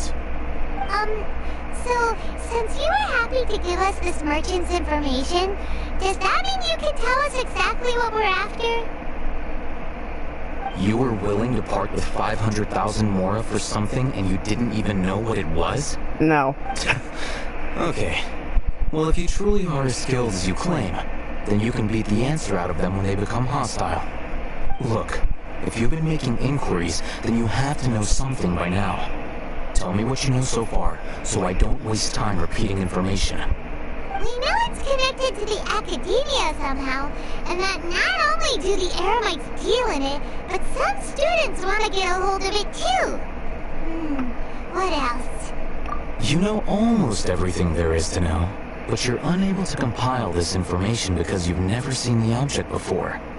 This is what you've been looking for. Why do you have it? Paimon can't what it is. It looks like some kind of ornament. What the fuck does he have? The hell? Is a knowledge capsule. To put it simply, it's a vessel that can store a fixed quantity of canned knowledge. It's like a miniature Akasha. Wow. Anyone who links it to their personal Akasha terminal instantly becomes privy to its contents. Correct. Anyone. Unlike the Akasha, which heavily regulates who can access what information, knowledge capsules confer their contents without any requisites. That's amazing. It's essentially a convenient and harmless vestibule for knowledge. Unfortunately, it's illegal in Sumeru to privately possess or trade them. They were created as a means for scholars to transfer knowledge gained from Irminsul into the Akasha, and are intended to be destroyed immediately after use. But despite strict regulations, some of these knowledge capsules will always escape destruction. After all, there will always be those in this world who are dissatisfied with life as designed for them by the Akasha and wish to change their fate. Over the past century, a wide variety of canned knowledge has been leaked from the academia. Now, in Port Ormos, the valuable ones are a means to Mora for the Eremites. Meanwhile, those which the Eremites deem to be useless to them occasionally prove useful to the common citizens and hapless academia students. Well, I think that about sums it up.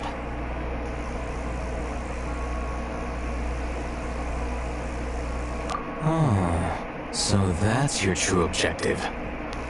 With our current arrangement, I don't believe I can offer an answer. You're still resolved. Fine. Let's talk somewhere with fewer people.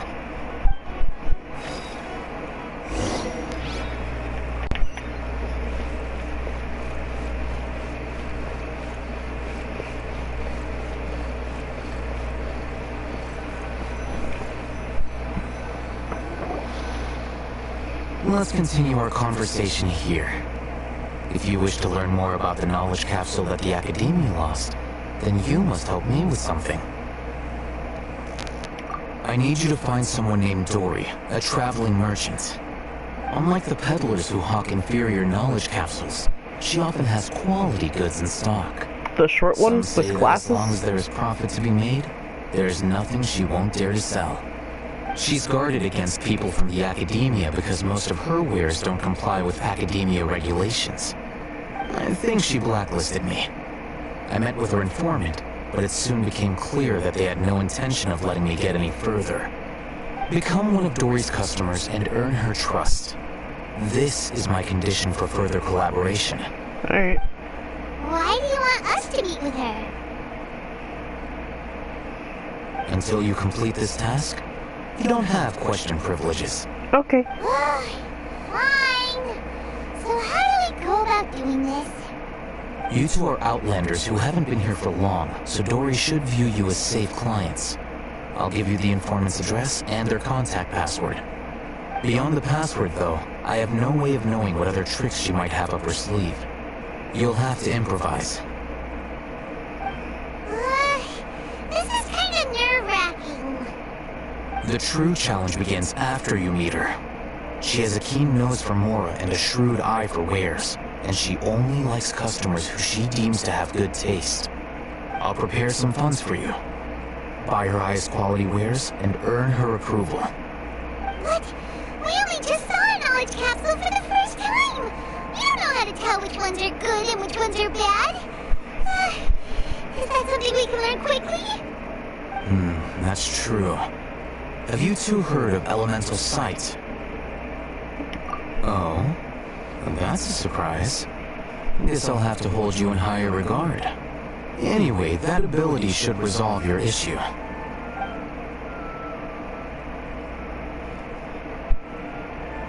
Here are 2 knowledge capsules. Tell me, can you detect any difference in their quality?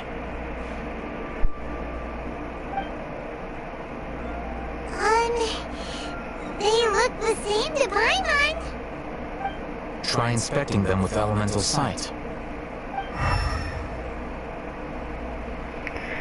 I guess like the one on the left is more powerful.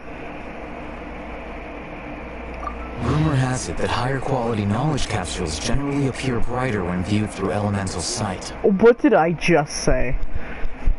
That's because knowledge originates from Irminsul, the root of dendro power itself. The more powerful the knowledge, the richer it is in dendro energy. However, some canned knowledge with a high concentration of elemental energy is of little use in contemporary times, so those capsules are of little value. Using elemental sight is merely a stopgap measure, but it should suffice for earning Dory's trust. That sounds pretty impressive. Here's a sheet with the informant's location and contact password, and here's the mora for purchasing canned knowledge. Don't be cheap. You'll need to spend to catch Dory's eye. If there's any mora left over, just keep it. Oh, and be sure to exercise some caution. There have been Matra present in Port Ormos lately.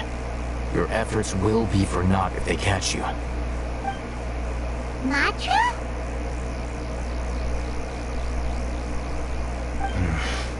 They belong to the Academia's regulatory body. They also handle cases of illegal canned knowledge transactions. Like I said, the Academia has banned both their trade and possession. The Matra are razor sharp. You're in for nothing good if they lock their sights onto you. If you two want to back out, now's the time. Okay, then we have a deal. If you succeed in your dealings with Dory, come find me at the Wikela Funduk. We'll have an open discussion then. Looking at what Alhaka wrote, Dory's informant is a trader near Old Ormos. Let's follow these instructions and try to get in contact with him.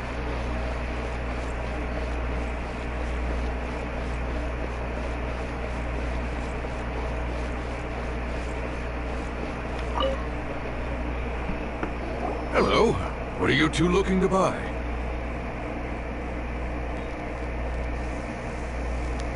What was it? Wait, are you sure you're remembering that right?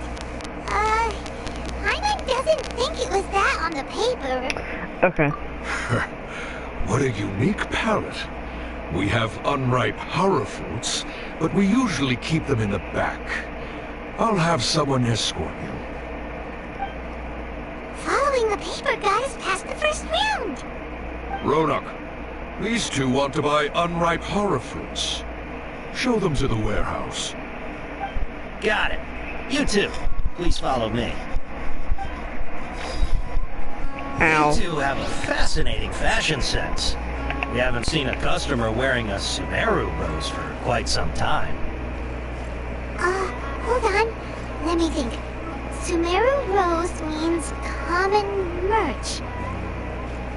No, look again. We're obviously wearing morning flowers. Ah, my mistake. I do apologize. Whew. That pop quiz sure was scary. The warehouse is up ahead. Please follow me. Thank God for Tainari and Dainsleaf. Dainsleaf, or however the fuck you pronounce his name. Before I retrieve your products, I need to confirm a few things.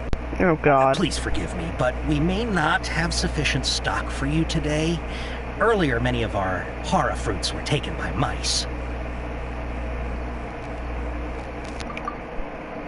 Hold on. That's not right. Taken by mice means they sold out. Oh shit. I'm sorry. But as things currently stand, we won't be able to fulfill your order. Why don't you two think things over? He's cautious of us. Let's take a closer look at the paper that Alhaitham gave us. I never looked at the fucking paper. I never looked at it. Okay, hold on. Where do I go for the paper? Read. Okay.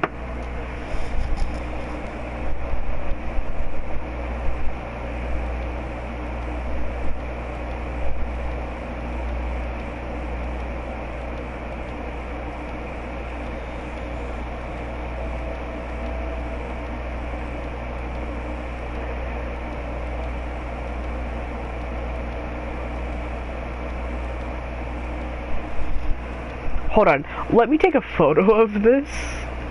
Because I ain't gonna remember this.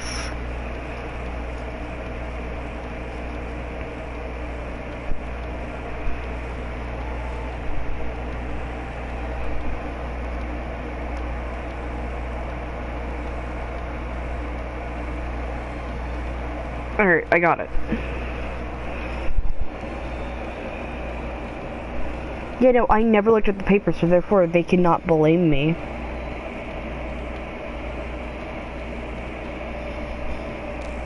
Alright.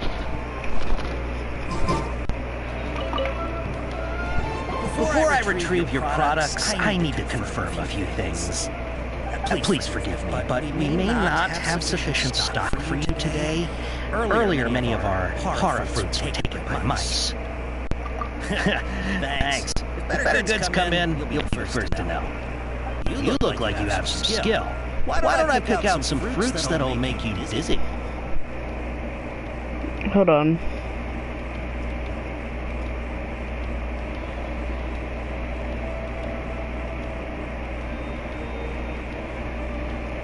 Which one?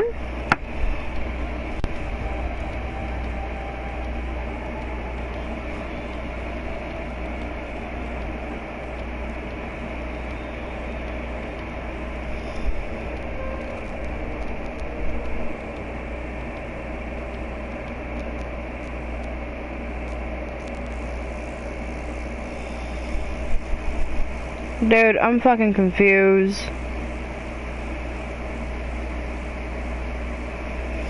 Hold on.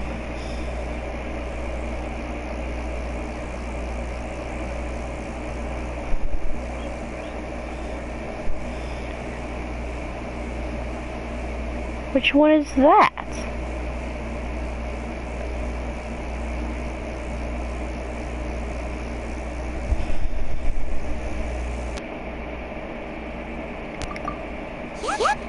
Okay. But eating horror fruit that makes your head and ears ring sounds like a bad life decision. Would you like your horror fruits to be packaged in the Sumeru City or Port Ormos style? Wow, you two sure are generous customers. We'll be sure to package your products beautifully. Okay. Everything has been confirmed. Miss Dory is waiting for you up at... Shoot! It's the mantra! Run!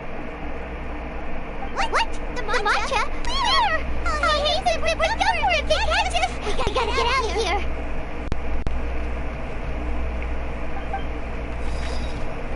We don't know this area, so let's follow that equipment.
Electro?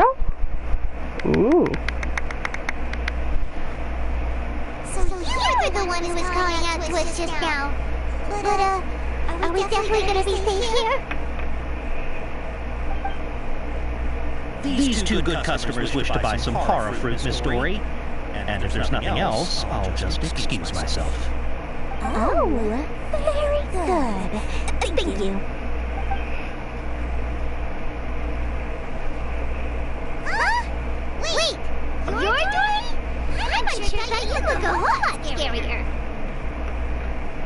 Hey, what What are you trying to say, Princess Pea-Brain? I'm scary enough when I need to be, believe you me. If you don't watch what you say, then you can forget about doing any business. But it seems you two have actually done pretty well so far. Not only did you manage to find the informant, your reactions were also pretty sharp. You don't really look like criminals or anything, but I've got in mind, Mora, that you've been involved in some shady dealings, haven't you? I'm not sure if that's supposed to be a compliment, but we'll take it. I can't risk doing business with people who start huffing and puffing after just a few faces. No matter how much Mora they might have. Not only will they get caught by the Matra, but they'll also get us into trouble. As decent folks trying to run an honest business. We don't need any of that. Wouldn't you agree? So that's why I prefer to have customers like you. It's your first time here, but don't worry, I won't ask too. Sorry, I'm trying. Even if you wish to buy enough knowledge capsules to decorate your house with, please, knock yourself out. As long as you have lots of round, shiny Mora, then we're all good. What the fuck was that? I heard footsteps, I don't know what the hell that came from. Of course. Go ahead. Help yourselves. Voila! Wow, she has a trove of care knowledge. She'd probably be in serious trouble if the Matra caught her with all this. What kind of products do you seek, my dear customers? Don't worry, I'm not interested in your reasons for buying. I can, however, offer some suggestions. Take this one, for example. An analysis of the sociological ideology and dialectic of the Hilichurl. Only 3 people in all of Tibet have ever studied it, making it extremely rare. It's on sale now for 350,000 Mora. No. Eesh, who would want to be an expert in that topic? Or how about the architectural styles and construction methods of Tibet in the early Archon? Man, I wouldn't get that one. With this one, you can become an expert in historic architecture preservation and find an excellent, well-paid job in nearly any nation. Give me that one. I'll be fine with that one. I'll be fine with that one. Never mind. Never mind. Never mind. No. Of course, you are free to pick whatever your heart's desire. The contents and price of each knowledge capsule are indicated in small text on the bottom of each one, down at the bottom. Alright, let's try the method that I'll hate to mention.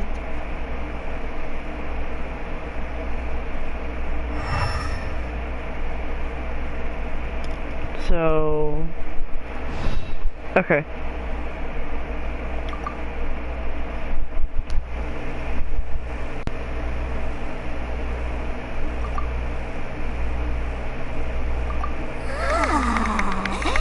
You really got a good head on your shoulders, and quite high quality.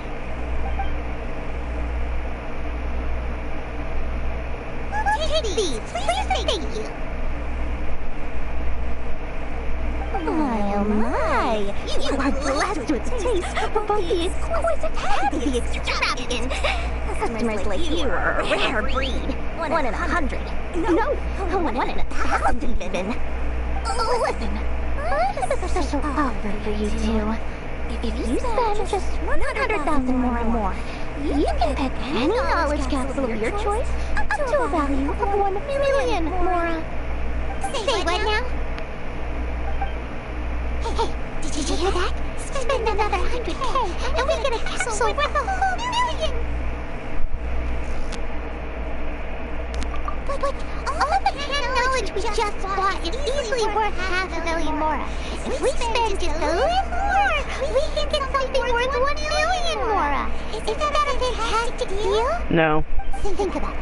We've gone to all this trouble to get this canned knowledge. And so far, everything we bought belongs to all 3 of them. Aren't you even the least bit curious about how this whole canned knowledge thing works? We're talking instant knowledge here. Don't you want to try it yourself? No.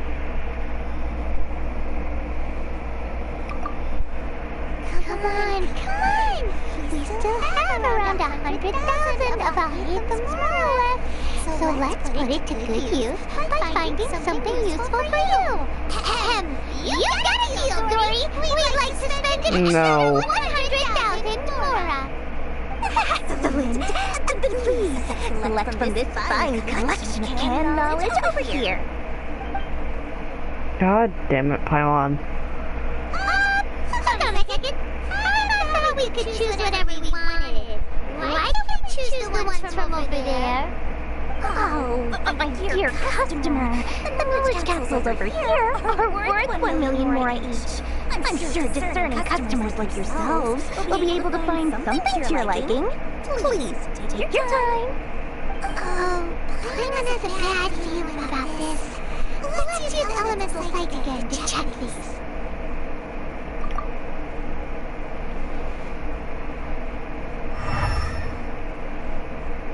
None. So, what did you see? So, they're all worth about the same amount? Well, anyway, the more's already been spent, so let's at least try to find something useful. Let Paimon take a look here. An introduction to traditional Sumeru brewing techniques, the art of growing spices, an overview of ancient runes. Oh, how about this one?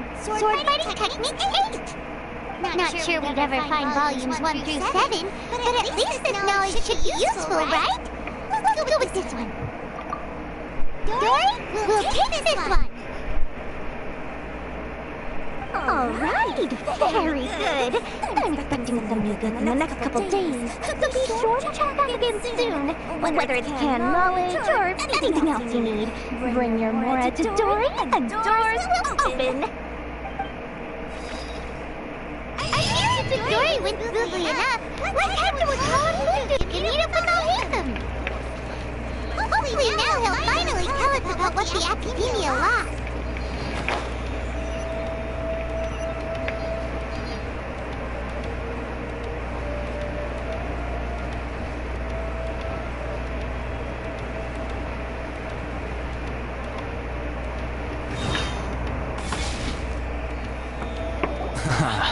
You two made it.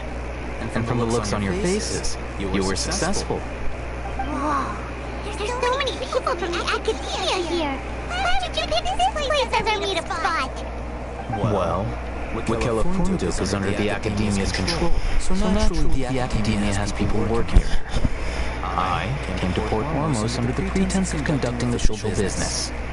You're a pretty daring guy. Relax. No one here is interested in anything we say, and the Matcha won't come here. Okay, now, tell me how your encounter with Dory went. Okay, we did what you asked. So, can you tell us about the knowledge capsule that the Academia lost now?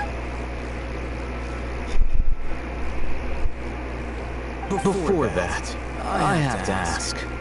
Why are you two so intent on tracking it down? You don't have to answer, of course.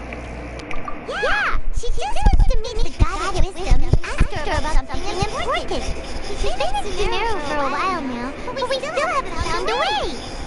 When we heard that the Academia had lost something that might be related to gods, we came here and it turned out to be our lucky break. In that case, you're on the right track. A short while ago, the Academia lost a knowledge capsule in the desert. It's supposedly a divine knowledge capsule. Use it, and you'll gain the wisdom of the gods. Wow! There's really such a thing as that? Hey, if we find it, do you think we could learn how to meet the Dendro Archon? Or even how to find your brother?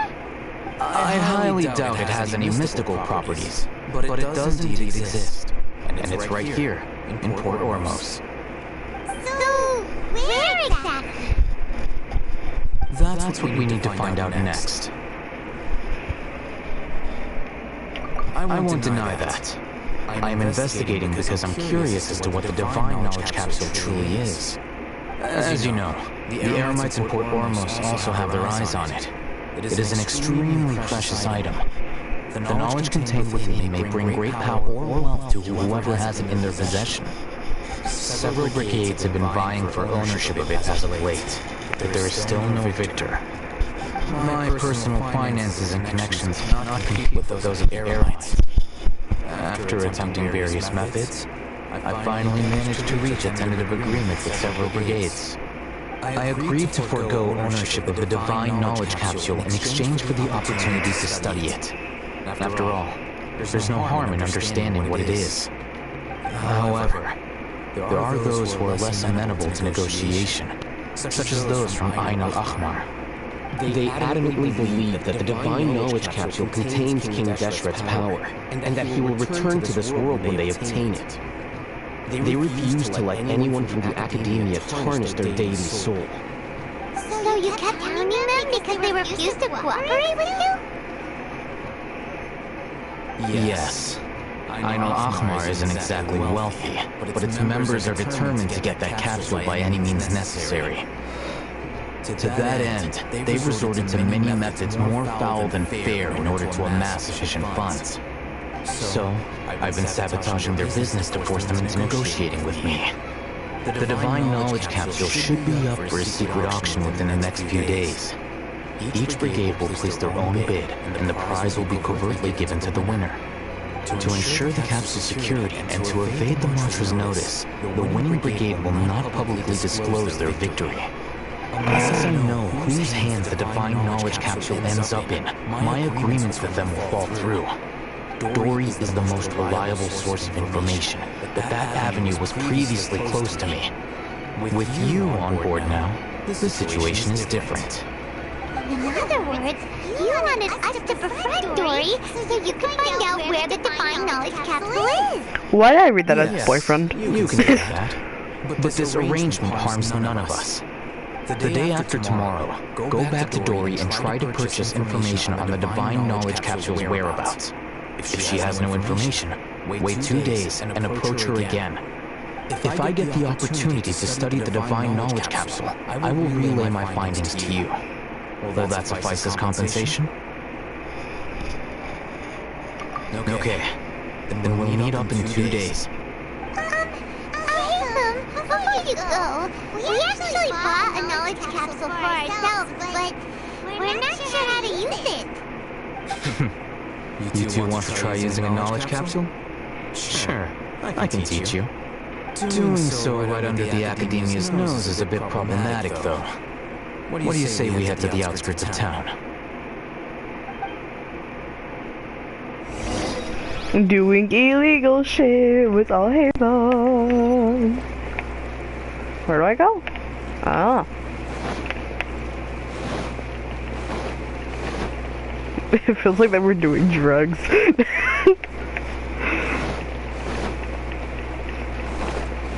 Like, oh yes, you want some of this? It's definitely legal. No, it's entirely illegal. But I mean, hey, it's with all Haven, so why not?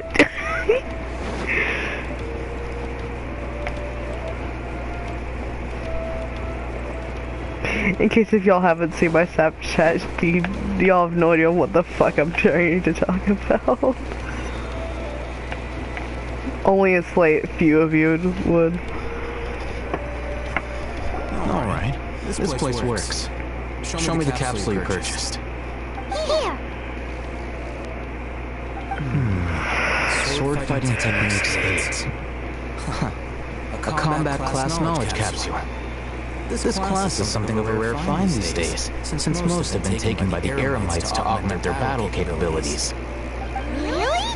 Ah, yeah, what a great buy! If you want to determine the efficacy of this capsule, I can evaluate your combat ability. However, effects will likely be minimal if you already possess a high amount of strength. We can conduct a controlled experiment where you fight 2 battles, one before using this knowledge capsule and one after. While you fight, we can use an Akasha terminal to monitor your various physical parameters. There may be variances in your physical strength between the 2 tests, as well as a disparity in your opponent's abilities. But don't worry, I'll run statistical analyses afterward to mitigate any confounding effects. Wow! You must be one of those guys at the academia who got top grades on everything. I'm curious about something though. You definitely weren't one of those students who needed hand knowledge to graduate from the academia, right? So why are you risking getting caught by the mantra for this capsule? When you are unable to understand the researcher's actions, most cases can be attributed to curiosity. This is but one theory. Sounds like you're trying to avoid the question. All right, let's begin the test. Just fight as you normally do.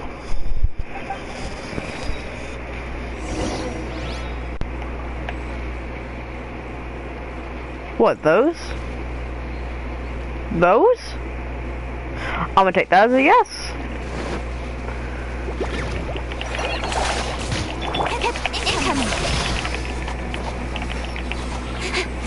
I don't know what the hell I was trying to do there.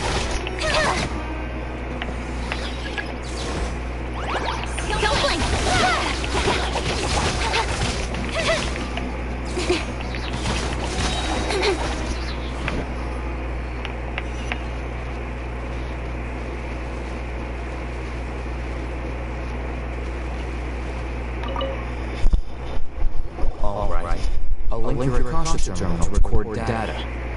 The next step is to use this knowledge capsule. Hold it in your hand. I'll help you establish a connection with it so you can activate its power.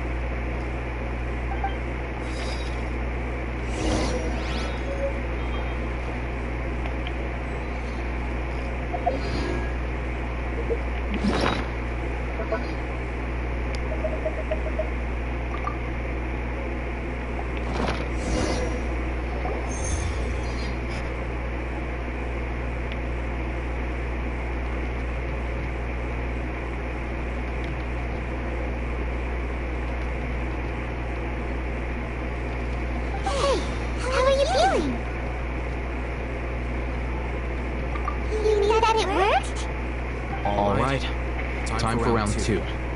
Fight with the same composure as before.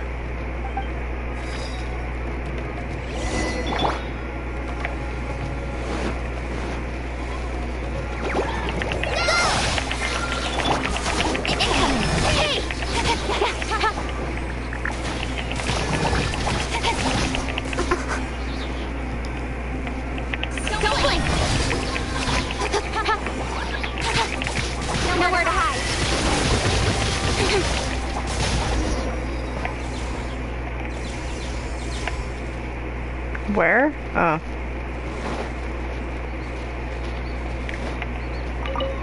I mean, it felt the same. Now, I'll start recording data again. Oh, hey, how's it going? Well, the knowledge capsule you purchased did improve her combat capability. During the second fight, her overall fighting performance increased by 0.073%. Wait! How much?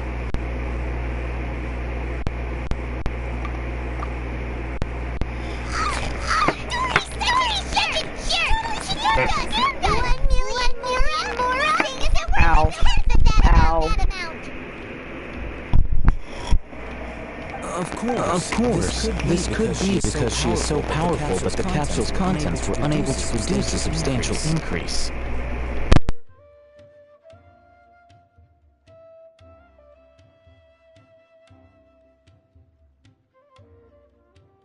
At the very least, this test allowed me to gain more insight into you two. Our deal seems increasingly worth my investment. I'm heading back to Akela Funduk. I await your response in 2 days' time. This is Mora for when you ask Dory for information. Pay her as much as she requests.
Let's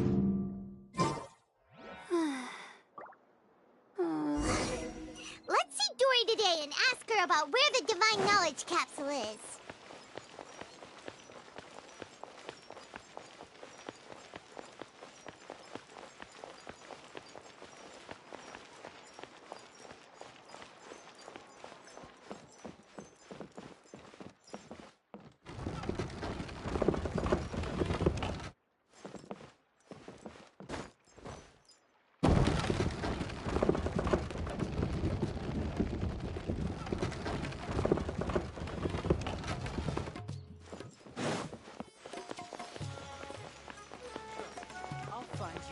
Perfect color. Here, over here! Oh, welcome back, my loyal patrons. What can I do for you this time? You name it. Canned knowledge, supplies, or anything else you need. I'll find a way to get it. Where there's a waterfall of Mora, there's a way. Can you really get us anything we want? Anything at all? Aha! So it appears that canned knowledge alone is no longer sufficient for your opulent appetite. Then please, oblige me. Tell me what you have in mind. Oh! I knew customers with pockets as deep as yours would undoubtedly crave something more profound than ordinary canned knowledge.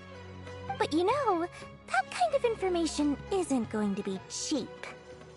After all, I had to work really hard to weasel my way into the auction site. Not to mention that if anyone found out that I was the leaker, I would be in big, big trouble.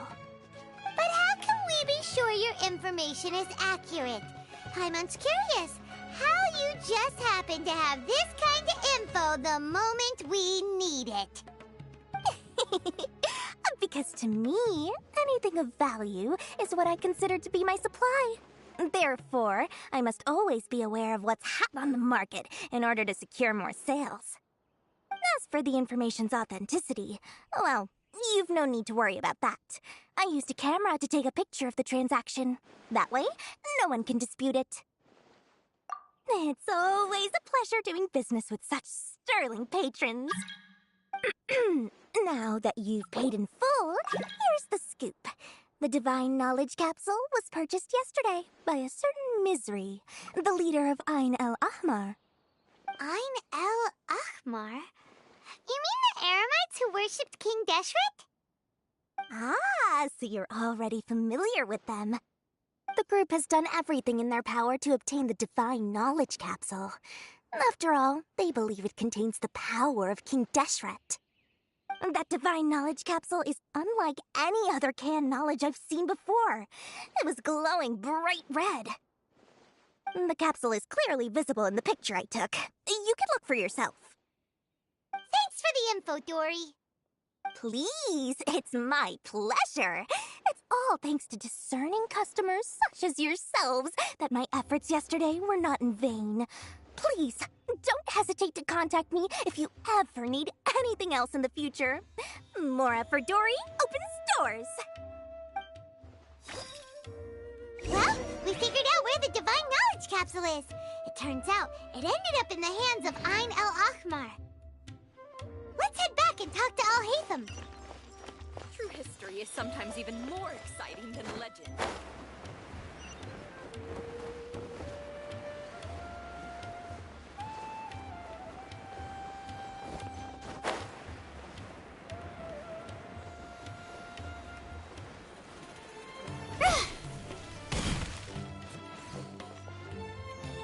Al-Haytham, we got the info you wanted.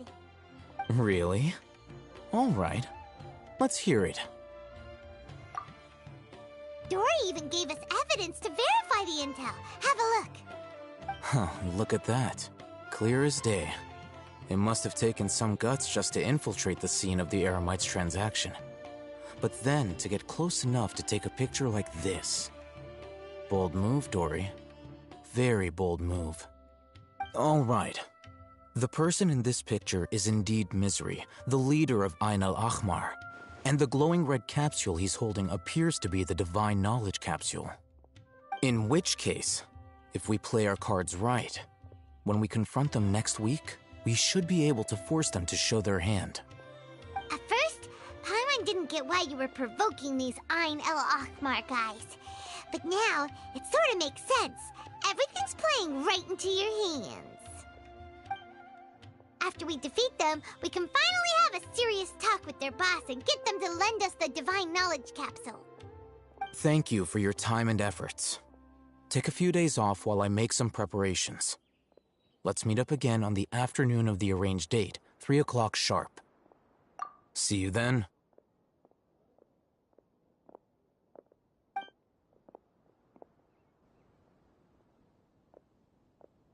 Oh, Hatham sure is taking his time.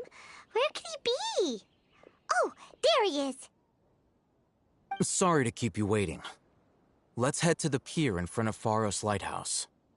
Yep, let's go.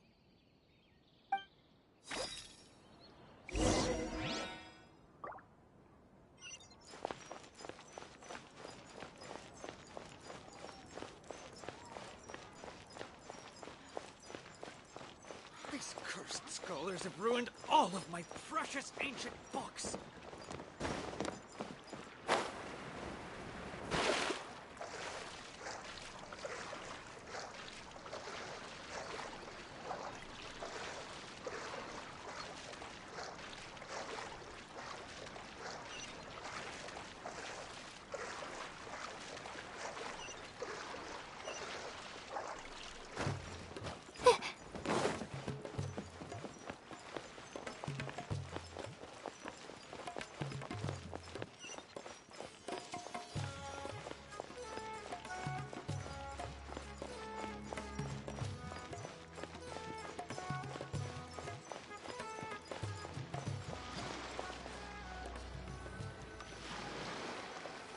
Al-Haytham.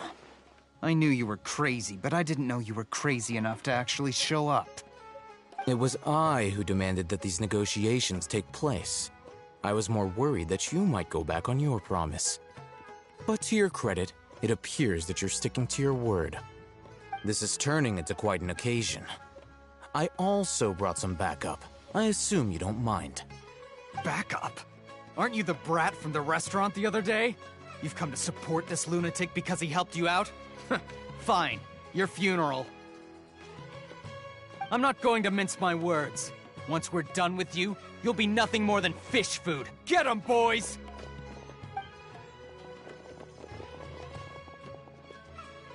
Uh-oh, here they come. Good luck, you two.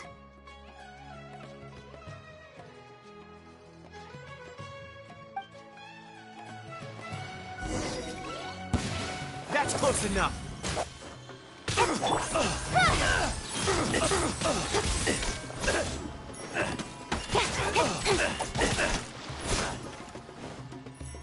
Incoming.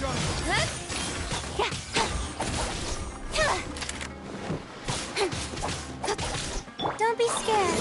My guiding star, Forever! Help! Hi! I'll be back. Cut to the chase. I'll be back.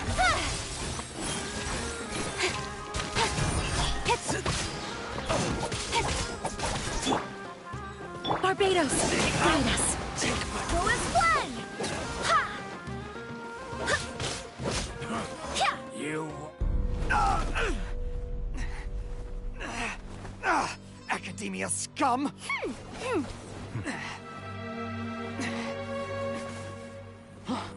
Boss! Finally! Did you use it? Great! Now we can...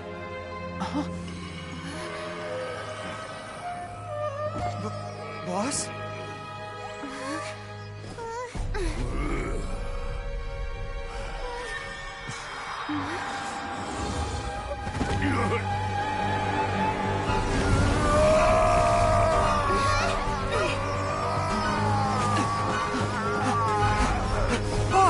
Boss!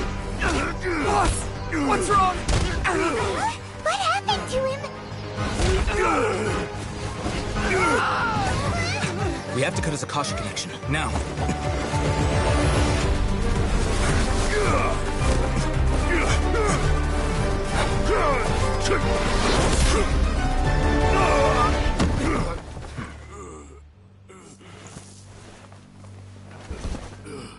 Target acquired! Arrest him!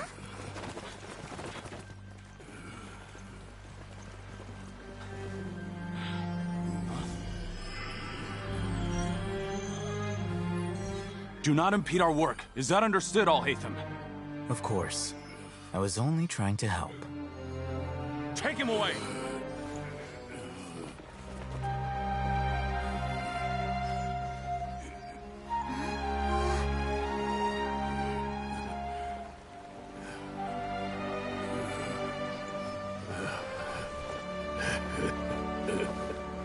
World, forget me. On this one.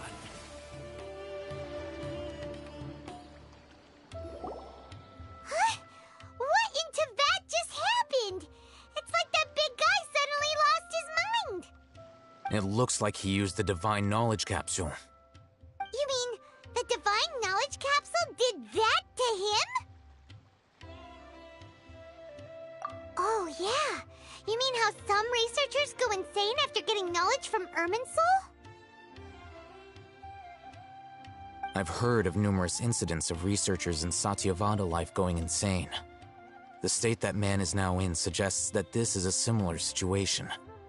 This divine knowledge capsule does appear to be linked to the gods, but beyond that, it doesn't seem anything like the rumors suggest. Possessing it doesn't grant you divine wisdom or power. Did you hear what he said? World, forget me. What could that possibly mean?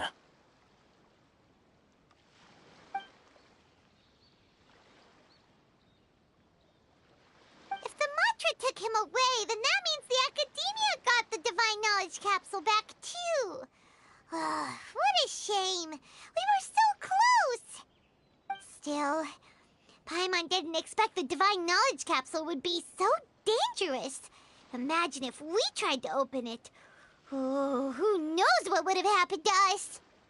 As things stand, there is no reason for me to remain in Port Ormos. I believe our collaboration has also reached its end. Oh, we were so busy trying to find the divine knowledge capsule that Paimon forgot to ask you something. Since you're a member of the Academia, do you have any idea how we can go about meeting Lesser Lord Kusanali? Truthfully, I don't. Lesser Lord Kusanali appears to exist outside of Sumeru's entire administration. Most of the time, you wouldn't know she exists at all. Moreover, since the Academia possesses the Akasha, a symbol of our deity's wisdom, scholars have no reason to desire to make contact with the deity herself anyway. Everything about Lesser Lord Kusanali is such a mystery! I'm heading back to the Academia. How about you two? It's almost the day of the Sub-Zero's festival. Maybe we should head back too. We've been rushed off our feet over the past few days, so maybe a little rest and relaxation will do us good. Then we'll part ways here, Al-Haytham, until we meet again.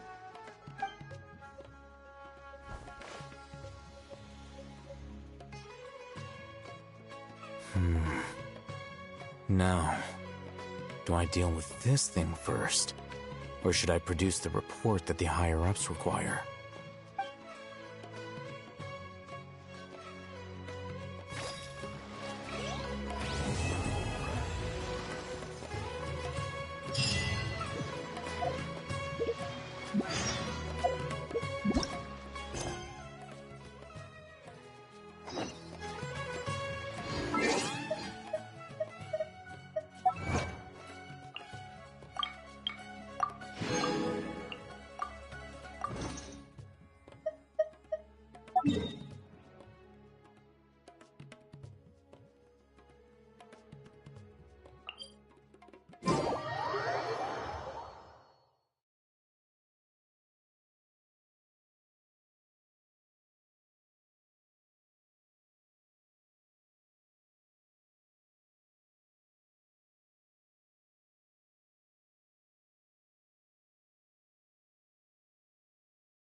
wouldn't miss the Sub-Zero's festival, right? Let's hurry and find Dunyarzad. Paimon thinks she must be around the Grand Bazaar, since she showed us around there last time.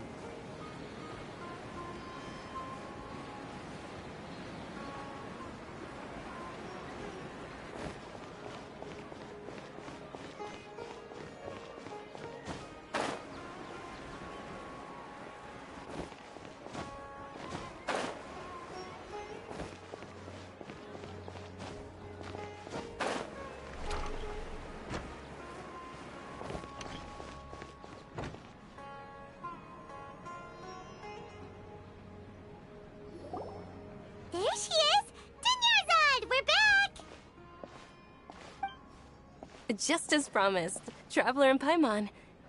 I'm so glad that you two came back to celebrate Lesser Lord Kusanali's birthday. Indeed. The festival's tomorrow. We've been preparing for so long that I can't help but feel a little nervous. There's no need to be nervous. Paimon's sure that Lesser Lord Kusanali will feel everyone's gratitude. Thanks, Paimon. I hope that everyone who comes to the festival will also have a good time. Speaking of which, did you manage to make your way to Port Ormos? Discover anything over there? Of course we went. A lot of things happened there. I see. Sounds like you two had another exciting adventure. If there is another chance, I would love to join. My lady, if you went to Port Ormos in your current state, we'd both be in for a lifetime of trouble. Dia! You were eavesdropping! It's called covert protection. Keeping an ear out for what's going on around my employer is part of the job. It's all right, Dia. I merely said I would like to go. I know better than to think my body could handle it. The festival's tomorrow. I've been doing nothing but causing trouble for you. So Dia, please take some time to relax. I'll be fine. Even when you put it that way, it still doesn't feel right. Don't worry, my guardian knight. Okay, fine, but only tonight. Tomorrow's a big day, and many no-good scumbags are gonna try to take advantage of that.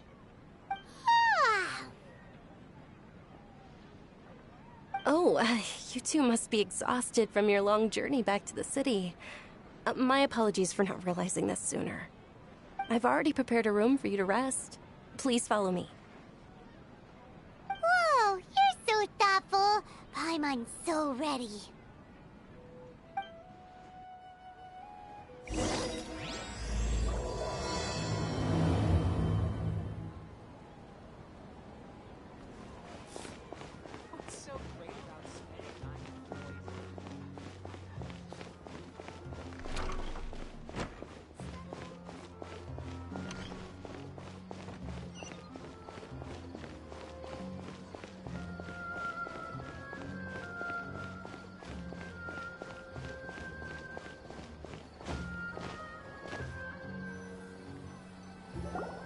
Here we are. It's also fairly close to where I've been staying. It looks really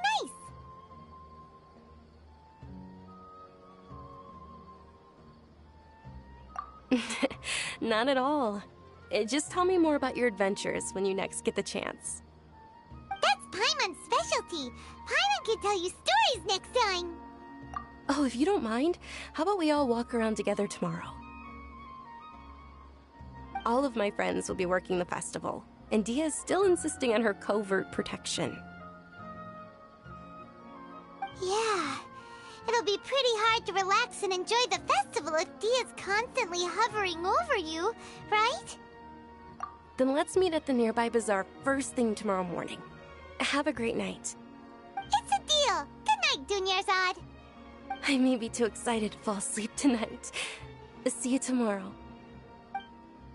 Paimon started to really look forward to the Sub-Zero festival too. Will there be lots of yummy food? Oh no. Thinking about food is just gonna keep Paimon up all night. The earlier we sleep, the better. Let's go inside, Traveler.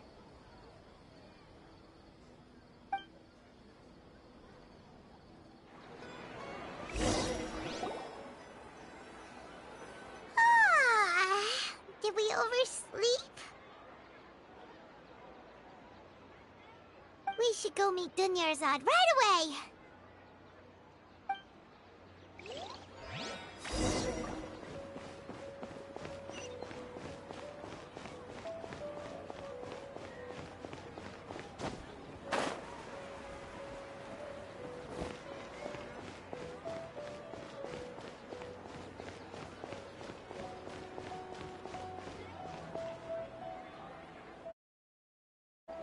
Traveler, Paimon, I've been waiting for you two. Good morning, Dunyarzad. We must have overslept a little bit. Not at all. I arrived early. Today is finally here. I must cherish every moment as if it were gold.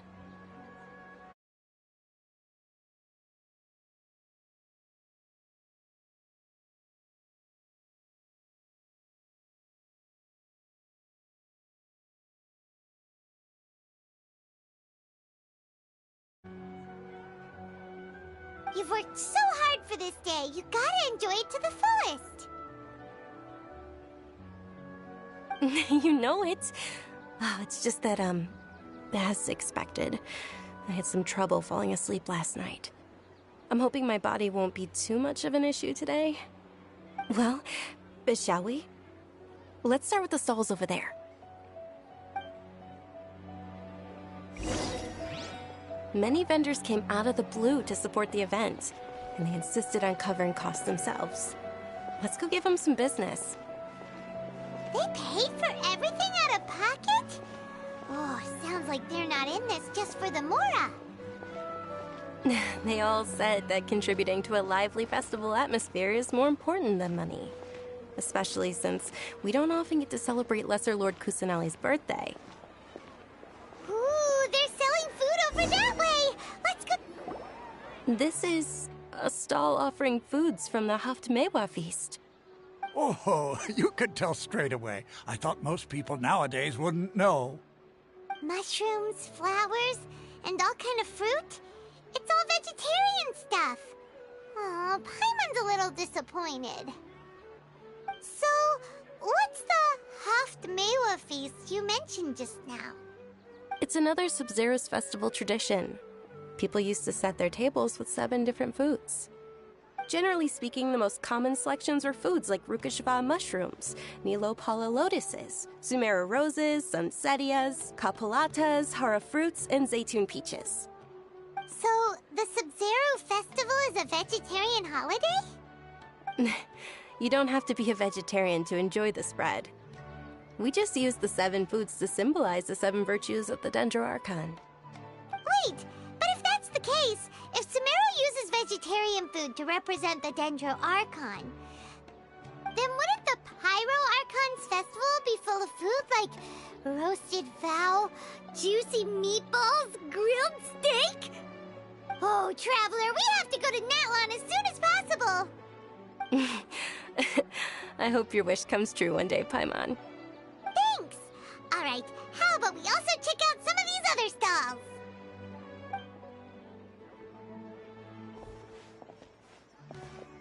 Dear customers, would you like to try your hand at alchemical divination? What's alchemical divination? Those two things sound like they'd be fun to try together. Right? I thought the same when I first heard about it. It is said to be a mysterious craft invented by none other than Lesser Lord Kusanali herself. So, how does it work? It's quite simple. After you give me any 2 alchemical reagents, I'll use them to perform a random transmutation. Sure sounds random. So random that it will probably fail. That is precisely what we need. After the transmutation fails, your one and only diviner here will interpret the remnants. Well, according to Lesser Lord Kusanali, everything is interconnected, and all that occurs can be traced back to fate. You could say this is a pearl of old wisdom. Why does everything sound so much more credible when Dunyarzad says it? Are you guys working together? So that's the true wisdom behind it. This young lady sure knows her stuff. So, how about it? Want to give it a try?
Okay, one moment. It's the moon. Paimon wants to take a look too! Is it? It looks more like a pie that Paimon bit into. Generally speaking, the moon signifies... It means... Wait a moment. Is he really looking it up in a book? Oh, I remember now. It means illusions and lies. Illusions and lies? That sounds rather ominous. Yes, but this book says that if you trust your intuition and overcome your fears, the sun will surely rise. He's not even trying to hide his book anymore. Naturally, fate will only ever show you the beginning of a journey. It is up to you to forge your own ending. Oh, thank you so much. I'll keep that in mind. Oh, it's nothing. I'm just learning as I go. Guess that was still pretty interesting. Okay, on to the next stall. They say the Sub-Zerus festival was very lively a long, long time ago. Large flower carriages used to parade through the city. As they headed towards Port Ormos, people would throw flowers, candy, and liquor all along the way. Dunyarzad's eyes are sparkling right now. I wish I could have seen that spectacle. But if you ask me, I'm sure Nilou's Dance of Sub-Zerus would be just as impressive.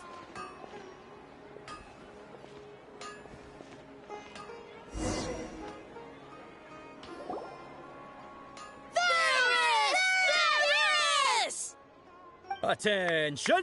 Soldiers, fall into formation if you want any Yalda candies.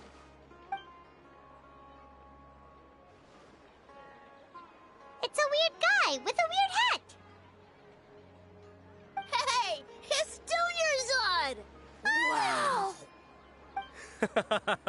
Miss Dunyarzad, the children love you even more than the Yalda candies. In the few short days it took to prepare for the Sub-Zerus festival, the children have all grown very fond of you. The Hallowed Knight of Flowers. It's an honor that you know my name. Attention! In the name of Ferris, the Knight of Flowers, I commend you on your contributions to the glorious Sub-Zerus festival. All right, little soldiers. Take your Yalda candies and don't forget your loyalty to Lesser Lord Kusanali.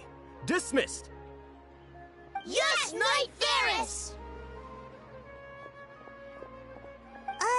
Just what is going on here? Ferris, the Knight of Flowers, is another Sub-Zerus festival icon, and one immensely popular with children. In the past, the actor portraying Ferris would also sit on a flower carriage. It's all thanks to Miss Dunyarzad's sponsorship that the children can make such wonderful memories today. As are we to you, Vihar. Oh, not at all. Oh, speaking of tradition, do you want some Yalda candies? They're a festival staple, and I happen to have some boxes readied here. Take a look and pick whichever one you want. Whichever one? Don't these boxes all look the same? That is the fun part.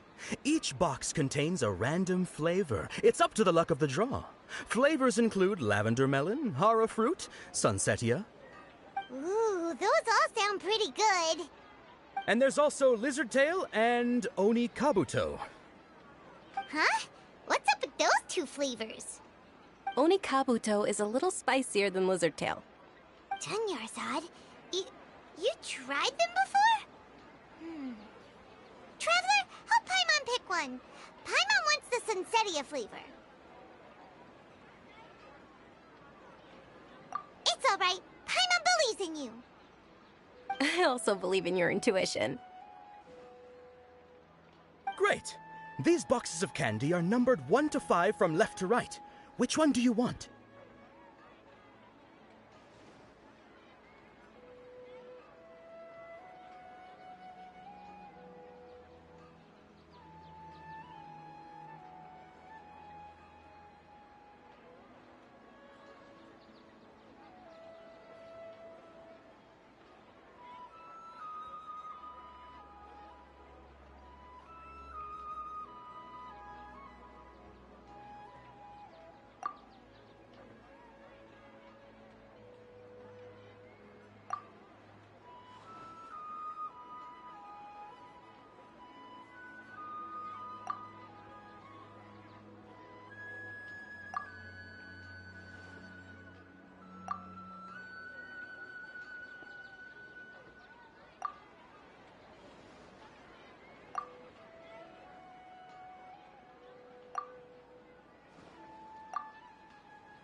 Attention!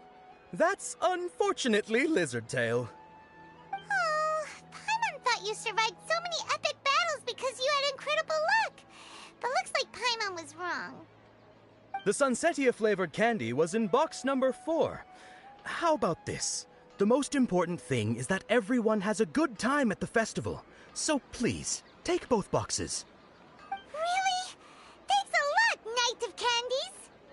It's Night of Flowers, not Night of Candies. Paimon really wilted the carriage-less Night of Flowers. They all basically sound the same. We got our candy, so let's keep going. Oh, actually, I just remembered that I left something behind.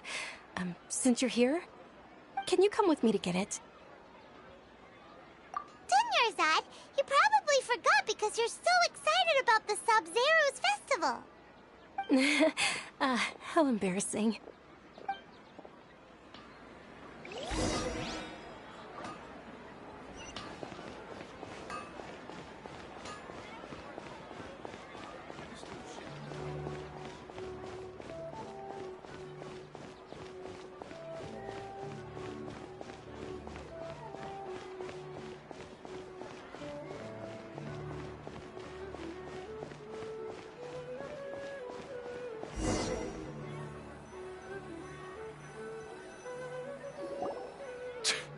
We're too late. Who knew the little lady was such an early riser? I know, right? Hey, wait a minute. Boss, isn't that her? Oh, that most certainly is. We're in luck. She's walking right into our clutches. Those Eremites don't look like they're up to any good. Who are you? I don't believe the Homayanis hired you. That's right. We haven't received any of their mora, but I wonder how much the Homayanis would shell out to get you back. They're a gang of kidnappers! Traveler, hurry and protect Dunyarzad! Hey, did you scumbags even consider that the Homayanis might have hired a merc that outclasses you? You're... Dia! Dia the Flame Mane! No wonder we mercs haven't heard anything about you for so long. You sold your unruly mane to the highest bidder. Don't speak so disrespectfully. My family started working with her as gratitude for her past kindness to us. Don't worry about it, my lady. Just some friendly banter between mercs. One punch and those rabid dogs will expose themselves for what they really are. Aren't your claws all dull by now? Don't get too cocky!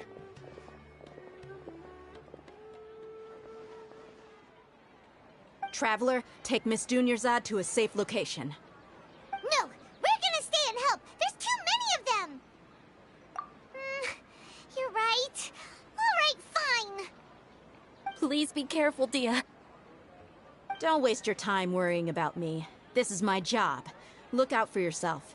After I've wiped the floor with them, I'll go find you all.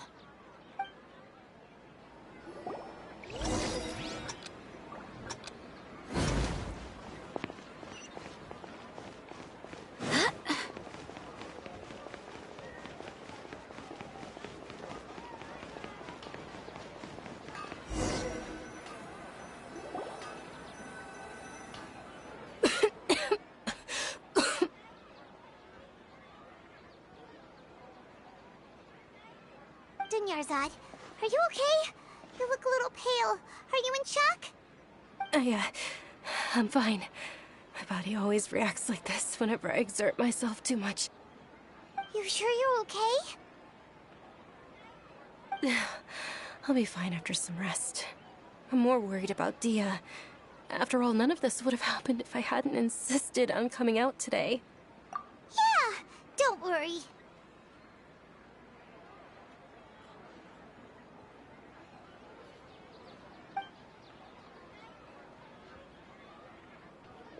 My lady, Traveler, found ya. Dia!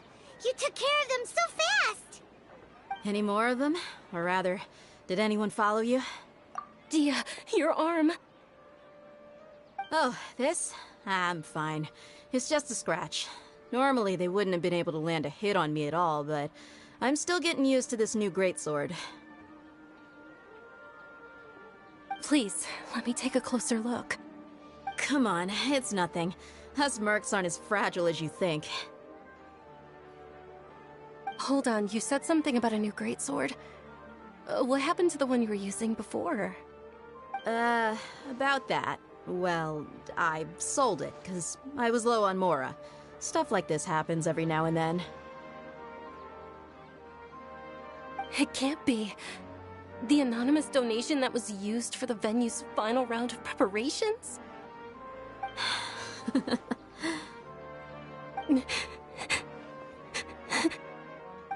Hey, Miss Dunyarzad, I wasn't trying to make you cry, and I'm not gonna lose my commission because I made my employer cry, am I?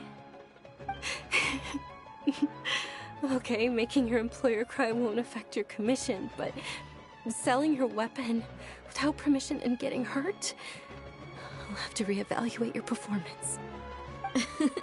You're so unreasonable, my lady. Thank you very much, Dia. Don't be like that. I get embarrassed really easily.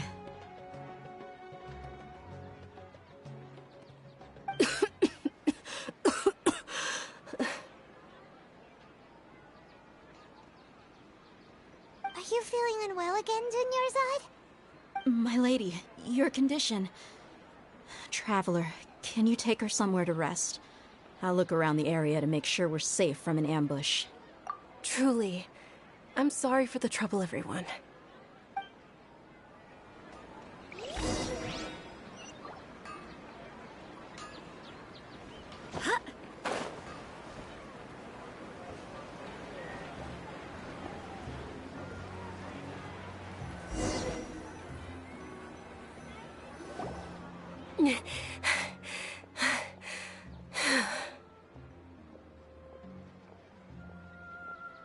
Are you feeling better, Dunyarzad?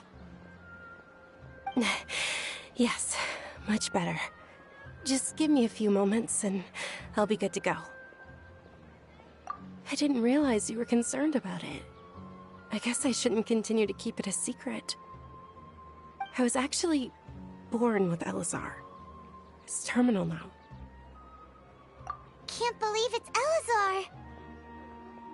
Oh, you've already heard of Elazar. In that case, you probably know about its severity.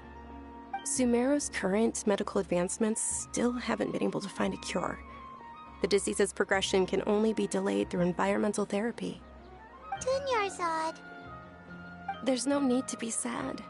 I've always lived with Elazar and I came to terms with it a long time ago. Compared to the simple fact that I'm afflicted with this, its effects on my life have been much more painful. I know that my family loves me dearly. They've done all they can to provide the best environment for me so that I can live for that much longer. However, I know I will one day succumb to this. Did you know? Before I ran away from home this time, the world outside of my home didn't even know that I existed. Since I was a child, all I could do was sit on my bed and stare at everything outside of my window. I'm sure my family's worried and disappointed in me for running away, but I just didn't want to have any regrets. I wanted to meet other people. To me, there's nothing more beautiful than being able to meet and speak with others. Not to mention the incredible time spent preparing for the festival. The joy on everyone's faces here, and all the support I've received from friends like Dia. This way, when my final day does arrive, it will be less sorrowful. At the very least, many people will remember that I once existed in this world, right? As long as you don't forget Paimon. Paimon also won't forget about you. No, even if you forget Paimon, Paimon will still remember you. Thank you two so much. I apologize for the depressing conversation. This is out of character for me. To be honest, Lesser Lord Kusanali gave me the courage to do all of this. If it weren't for her encouragement, I wouldn't have taken that first step. Thanks. There will always be frustrations in life, but I know that the point of living is not to leave behind any regrets. Oh, right. Isn't it almost time? Huh? Almost time for what? Isn't the Dance of Sub-Zeros about to begin? It's the part of the festival that I've been looking forward to the most. Nilu will recreate that legendary scene with her most splendid dancing. And the Sub-Zeros festival will conclude amid everyone's applause and blessings. And with that, my wish will also... Then what are we waiting for? Let's go to the stage! Yeah, we should still make it in time.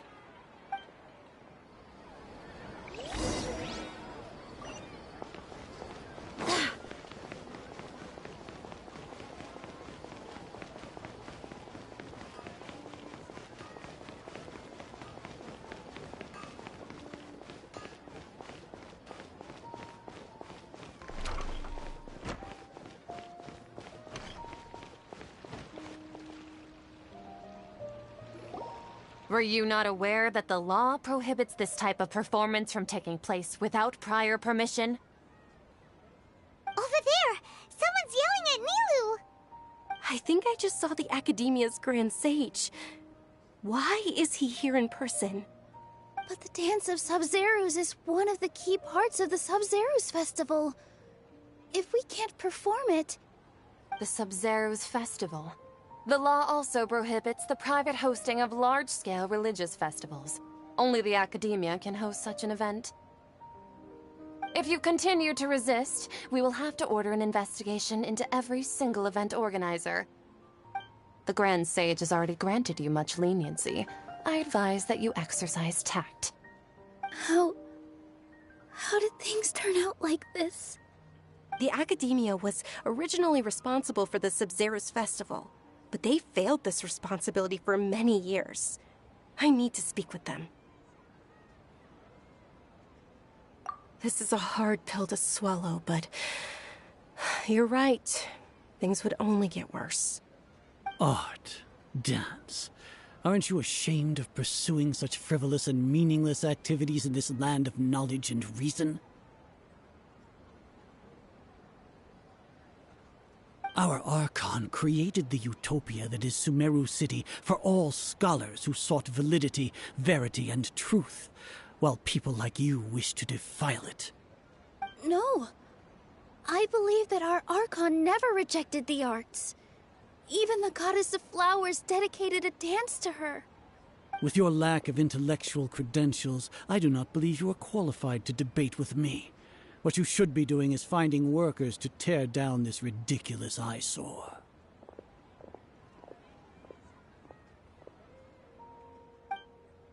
When we return, have the scribe draft an ordinance before the next Nyagarbha Day that prohibits public art performances. We will announce it to the public later via the Akasha. Understood. I will inform him when I return.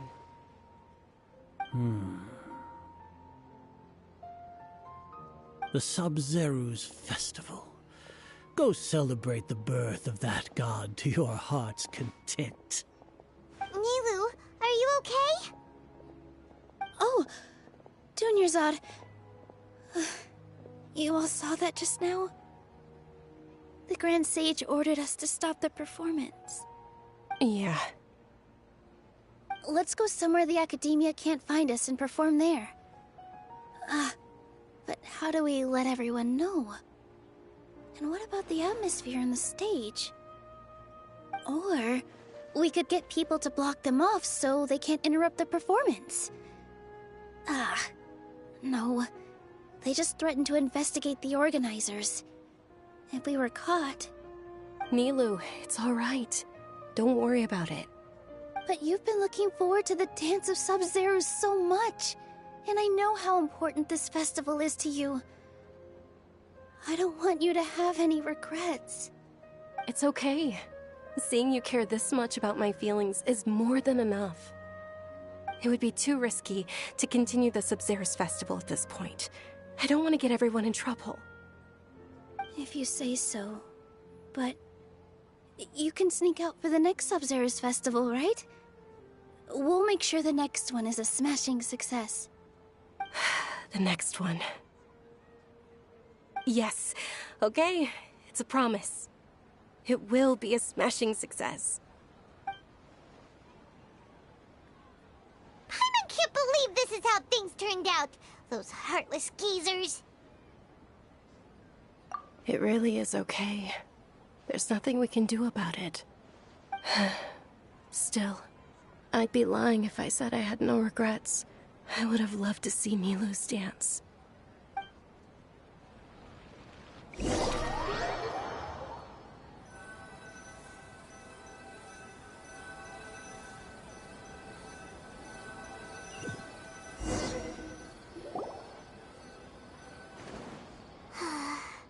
A lot happened today.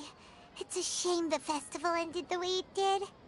Nero and Dunyarzad promised to make the next Sub-Zero's festival a success, but Dunyarzad is running out of time. Yeah.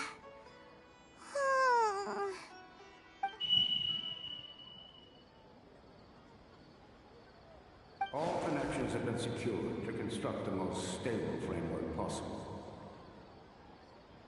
The project has entered its most critical phase. Power has begun to flow from...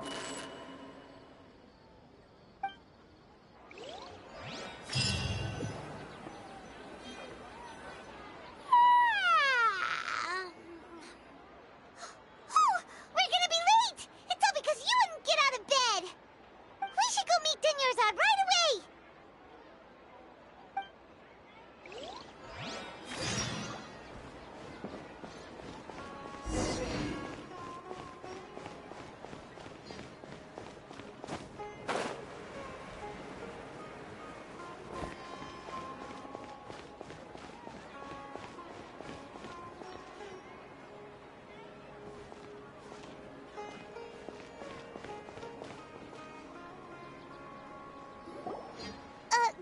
Dunyarzad. Sorry we're late. Not at all.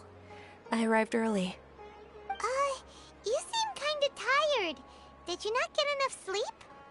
I'm doing well. There's no need to worry. Shall we go?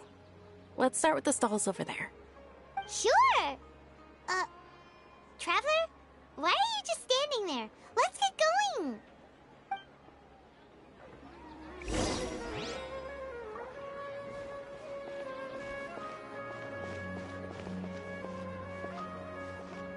Ooh, they're selling food over that way! Let's go take a look!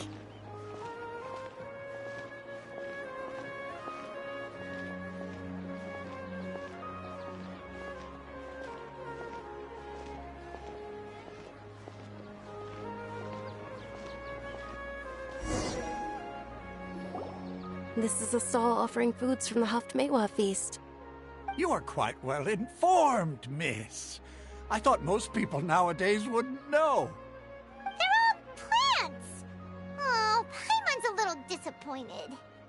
Actually, what is the Haftmewa feast you mentioned just now? It's one of the Sub-Zero's festival's traditions. People used to set their tables with 7 different foods to symbolize the 7 virtues of the Dendro Archon. Remnants appear to be in the form of the moon. Really? Paimon thought it looked like some kind of food. The moon signifies... It's escaping me for now. Wait a moment. Is he really looking it up in a book? Oh, right. It means illusions and lies. But if you trust your intuition and overcome your fears, the sun will surely rise. Understood. I'll keep that in mind. Oh, it's nothing. I'm just learning as I go. Guess that was still pretty interesting. Okay, on to the next stall.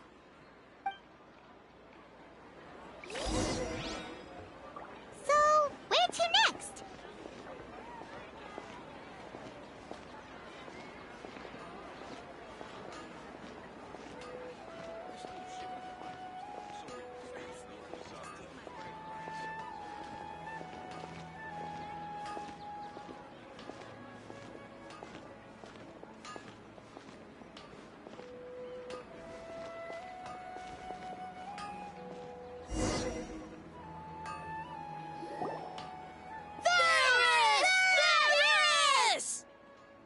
right, soldiers. Now that you have your Yalda candies, don't forget your loyalty to Lesser Lord Kusanali.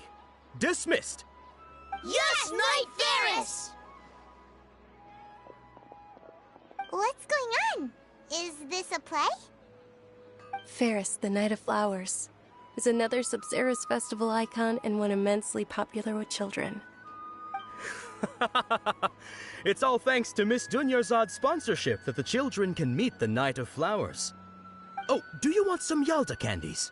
I happen to have some boxes ready here. Take a look and pick whichever one you want. What's to pick? Don't these boxes all look the same? It's not that simple. Each box contains a random flavor. It's up to the luck of the draw. Flavors include lavender melon, hara fruit, sunsetia. Ooh, how interesting. And there's also lizard tail and oni kabuto. Ugh, why do those flavors even exist? Traveler, help Paimon pick one. Paimon wants to eat the sunsetia flavor. Great! These boxes of candy are numbered 1 to 5 from left to right. Which one do you want?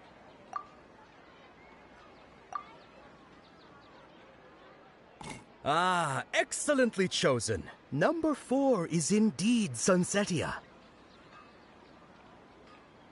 Ha-ha! Paimon bet you had incredible luck, and Paimon was right!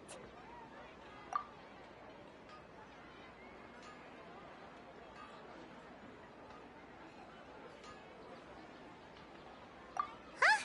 How's that possible? It's obviously random. Maybe we didn't sleep very well last night. Or maybe we slept too much.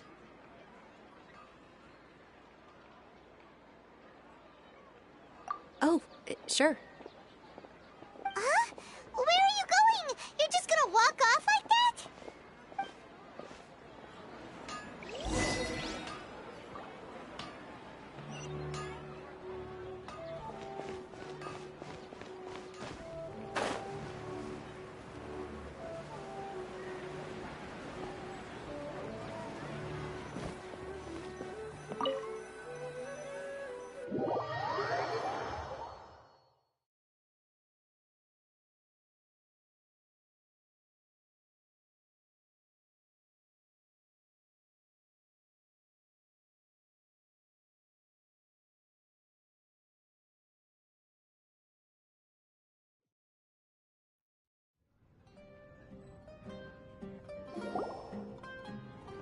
A feeling of deja vu?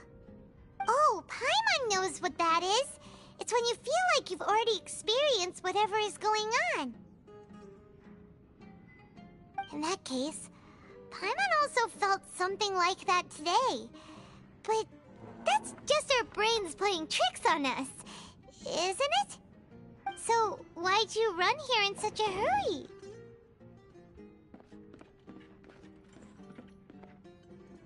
So that's it! You're intentionally doing things you usually wouldn't and seeing if you still get that same feeling of deja vu. Welcome, you two. Are you here for lunch? What would you like to eat? Got it. You don't look like you're from these parts, but I gotta say, you've got good taste. I'll give this order to the kitchen. Charcoal-baked Angelina cake? Isn't it that burned thing that didn't look tasty at all? Oh, Paimon understands what you're trying to do now. You'd never normally order something like this.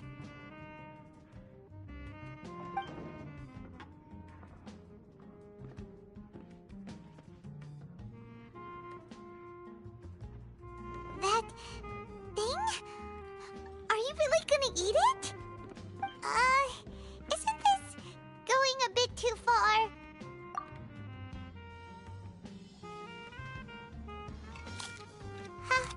How was it? The look on your face is telling Paimon that it tasted awful. Then, you mean... That's impossible! We were just talking about how gross it looked! So, would this be a case of taste bud deja vu?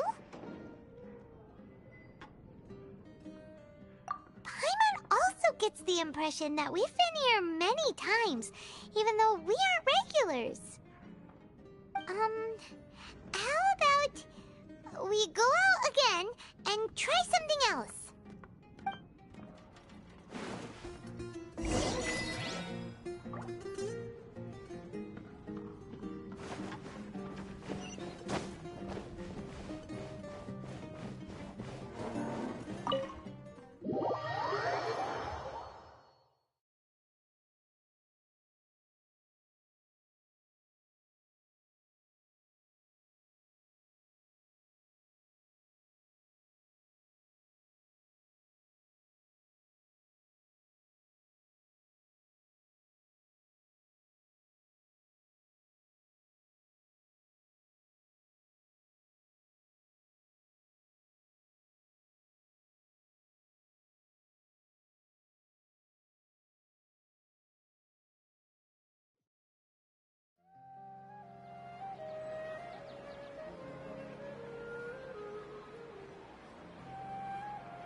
Is sitting by yourself on that bench over there.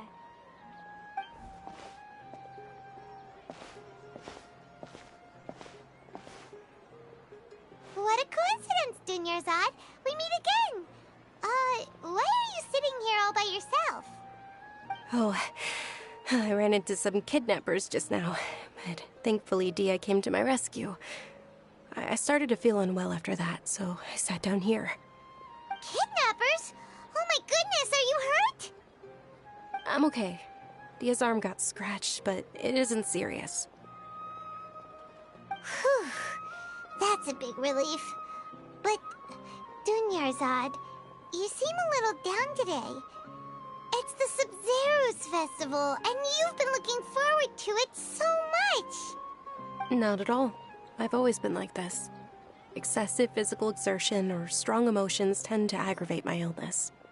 Besides, no matter how amazing today may be, it is but a single day. After however many more days, my time will come to an end. Paimon doesn't quite follow you, and Paimon feels like something's really got you down right now.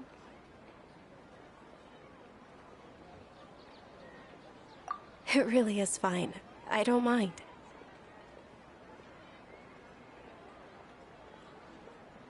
Huh? Did something happen? Dunyarzad, have you ever felt deja vu? You know, like when you've already experienced something that's happening right now? Deja vu? No. But my days have been the same for years now. Even if I were feeling deja vu, I suppose I would already be used to it. Oh, Paimon sees. Then, is it only the two of us? It's almost time. Huh? Time for what? Nilou's Dance of Sub-Zeros is about to begin. Let's go.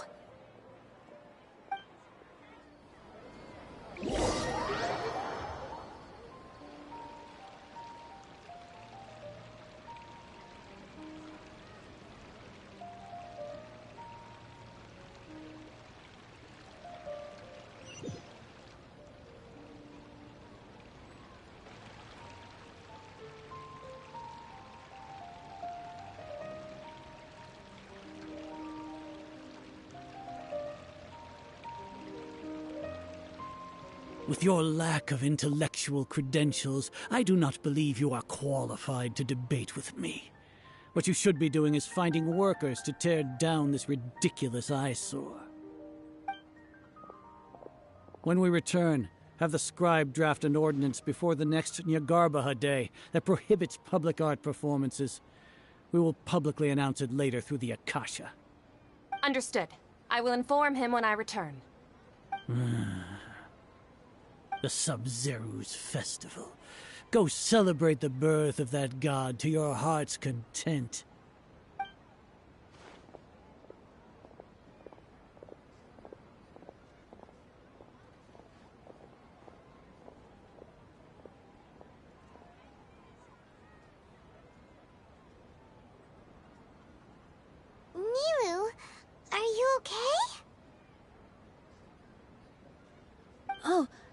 Dunyarzad, the Grand Sage ordered us to stop the performance. It's okay. There's nothing we can do about it. But you've been really looking forward to this. I don't want you to have any regrets. It truly is unfortunate, but I don't want to cause trouble for anyone. Didn't the Grand Sage say that he might investigate the organizers? True, but... Well, okay. I'll just have to try again next year. The next festival. I probably won't be around by then. Wait, what did you just say? No, nothing. I'll be heading back to rest. Thank you for your help, everyone. Paimon can't believe what those heartless geezers did!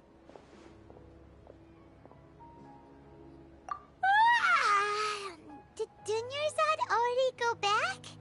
We should also return and get some sleep.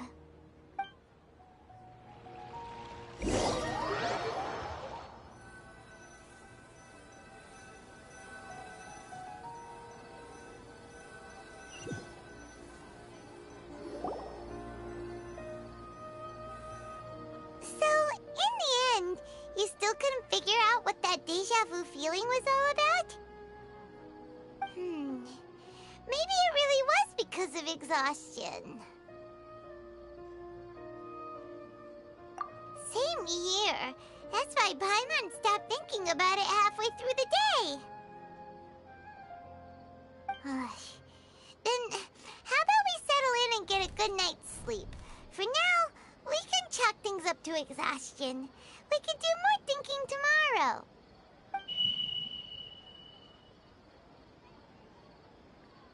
Observing a modest drop in the output of jnana energy, but values still remain within normal parameters.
Continue to monitor your variances in the data and find the cause as soon as possible.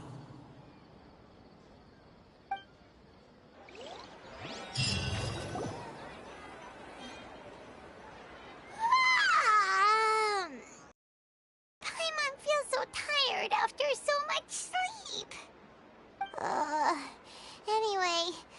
should go meet Dunyarzad right away.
Keep you waiting. Not at all. I arrived early. Huh? Paimon thinks you sound kinda tired. Did you not get enough sleep? I'm doing well. There's no need to worry. Shall we go? Let's start with the stalls over there. Great idea! Let's get going! Traveler?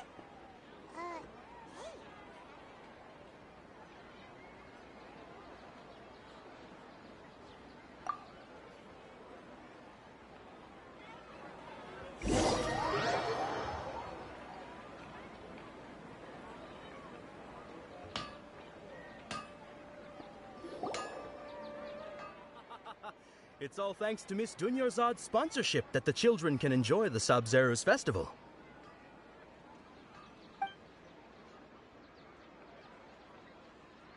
Oh, are you interested in Yalda candies? I have some boxes of candy here. Pick whichever one you want. Not much of a choice. All these boxes look the same. It's not that simple. Each box contains a random flavor. It's up to the luck of the draw. Flavors include lavender melon, hara fruit, sunsetia. They all sound pretty tasty.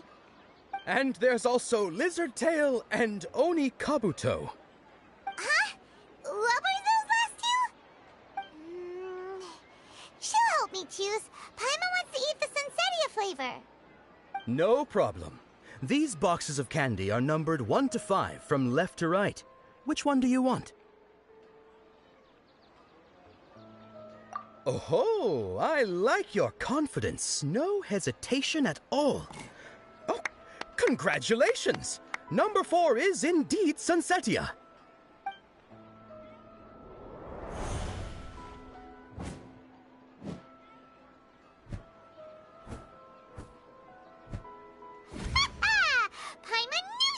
Had incredible luck.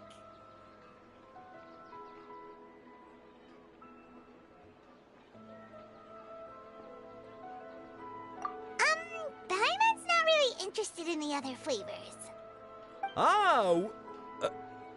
Wait. How did you know?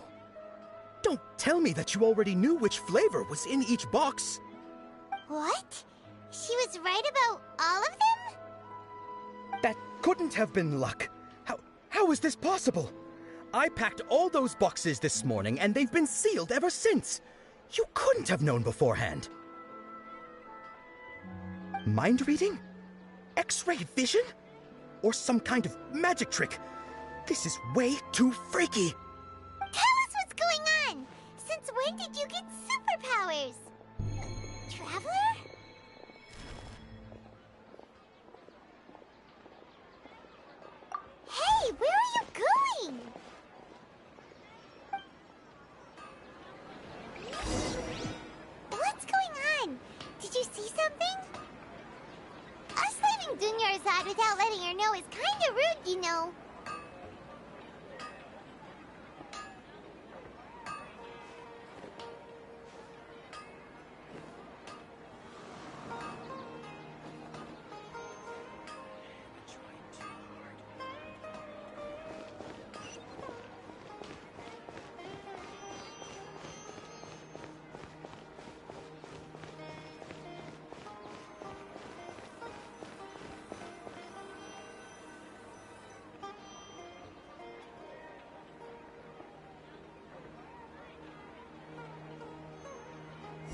sure. Why did we come here?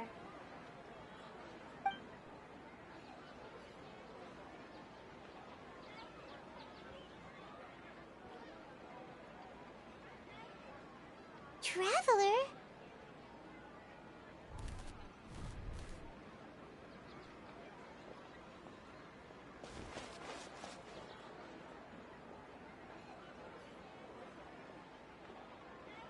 That's...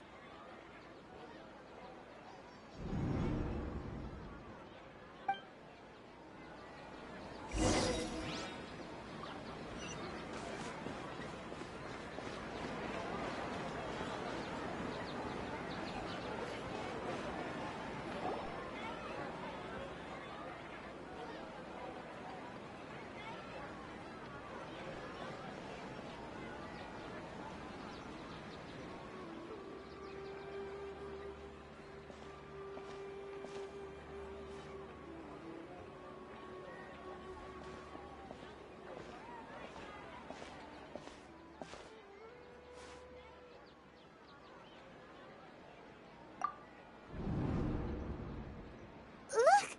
That's... Isn't that Dunyarzad?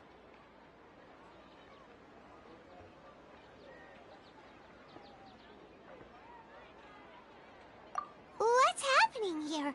Why are there two Dunyarzads? You already know that this isn't your first Sub-Zero's festival, don't you?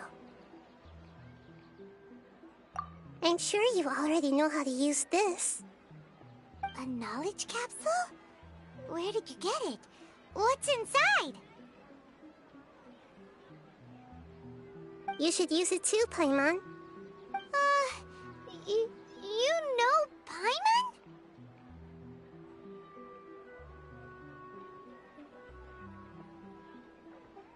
Well, this seems kinda sketchy, but Paimon feels like this is what we should do.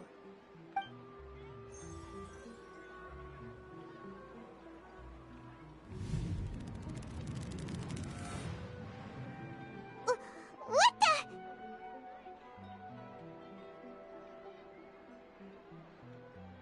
This is our 20th time at the Sub-Zero's festival? Huh? No. The 30th? 40th?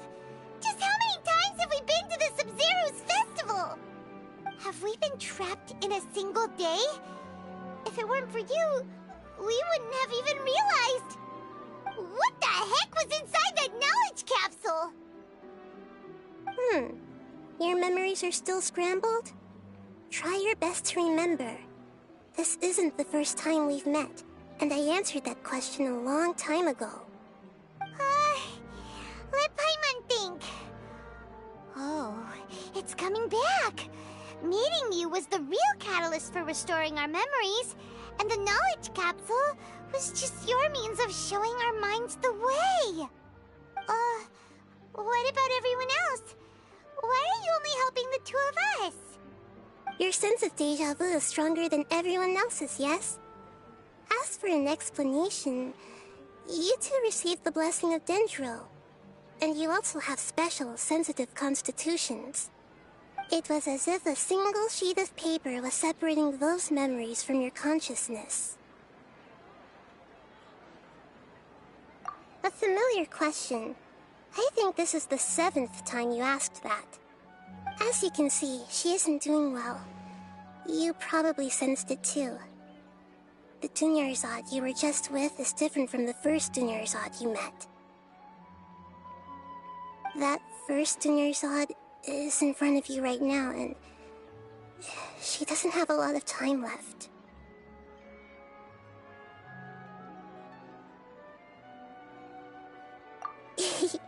Looks like you're almost done sorting out your brain. Oh yeah, I'm Nahida.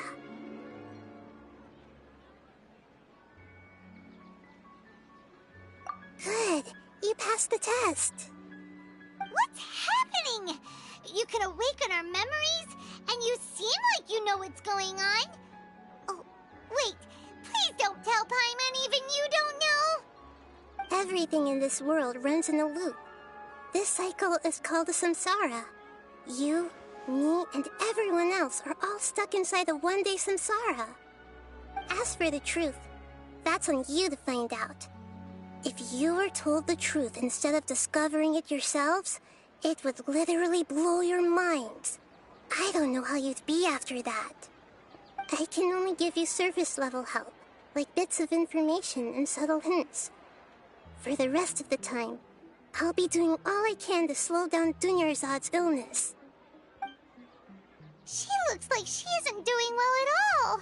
Her illness gets worse after each Sub-Zero's festival. If we can break out of the samsara, I might be able to save her. But as things are right now, she's just a small bird in the sky that's about to lose its last feathers. All I can do is raise a gale to delay her fall. You sure love to use weird analogies. Analogies are wonderful tools. They let you use existing knowledge to understand unfamiliar things. Okay, so, with what you know so far, what do you think the truth is?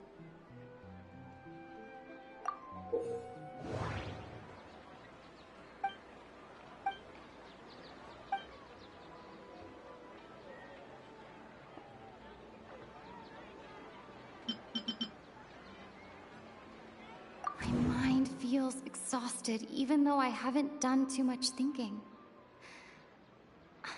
What is going on?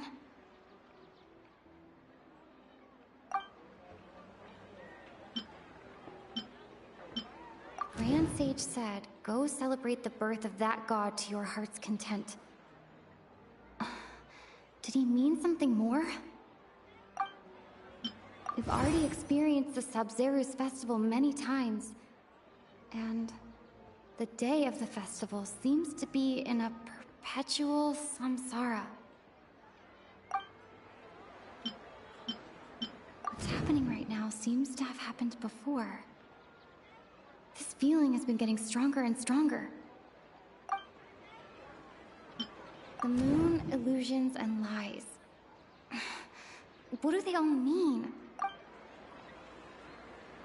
That doesn't sound right. I need to carefully think things through.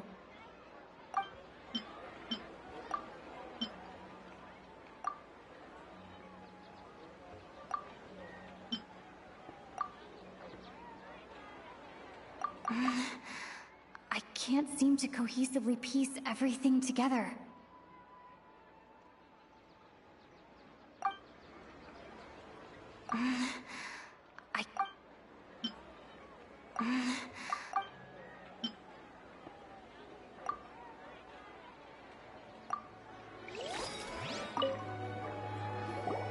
Okay, so, with what you know so far, what do you think the truth is?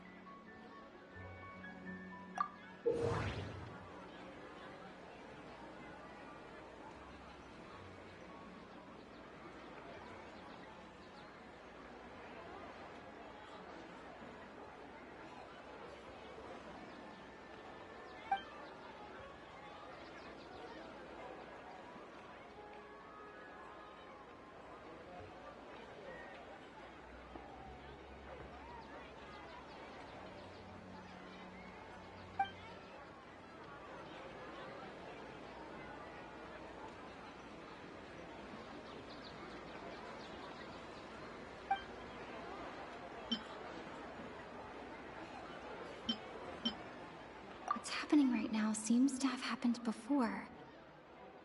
This feeling has been getting stronger and stronger. What's happening right now seems... My mind feels exhausted, even... Grand Sage said, go celebrate the... That doesn't sound right. The moon, illusions, and lies. The moon, illusions, and...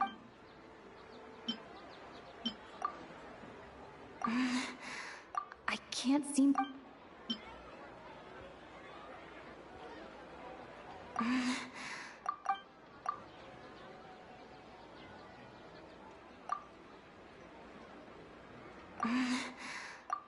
can't seem to...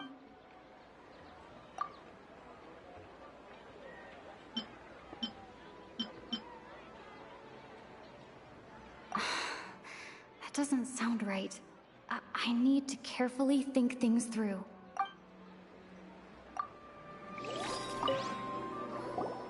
Okay, so, with what you know so far, what do you think the truth is?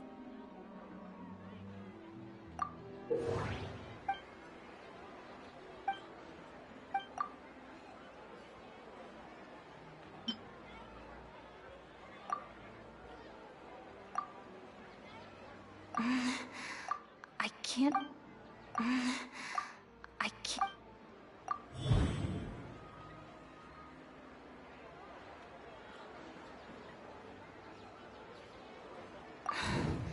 That should be it. The flow of time is endlessly cycling within one single day.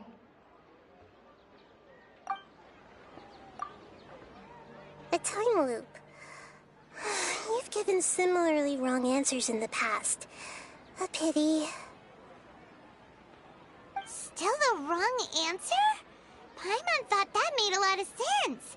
It feels like time's just repeating itself. A simple time loop can't explain some of the phenomena.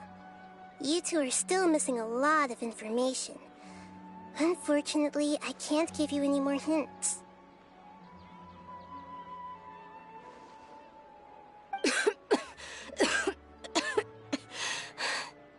Dunyarzad. The Sub-Zero's festival is happening every day, but that doesn't mean we can waste an infinite amount of them. Hurry and find the truth before today's festival ends.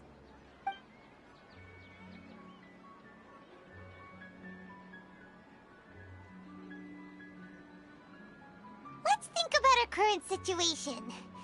To save Dunyarzad, we have to escape the samsara of the Sub-Zero's festival. And to do that, we need to figure out what's happening. The truth. Nahida rejected the idea of a time loop, so we must have missed something, right? Paimon's memories say that we've already done this many times, but let's go talk to people again. It's more productive than sitting here and scratching our heads. Why don't we start with those stall owners?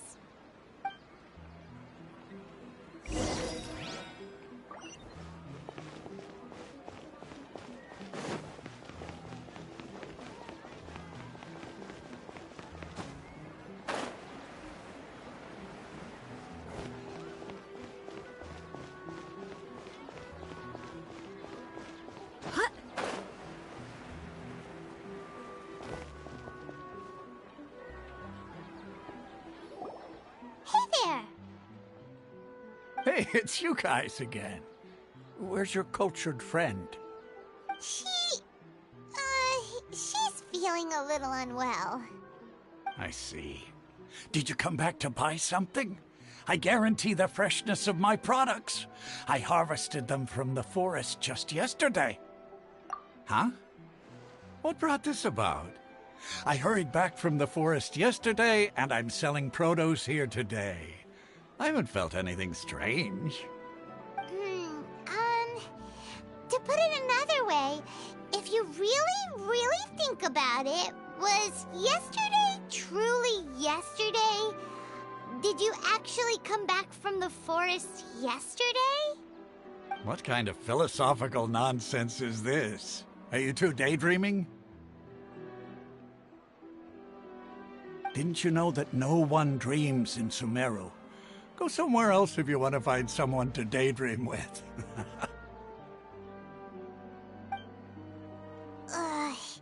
He actually has a point. Is this a dream? Is everyone dreaming? True. It's so weird that people here don't dream. Why is that? Anyway, if this all really were just a dream, we would have woken up a long time ago. Let's keep asking around.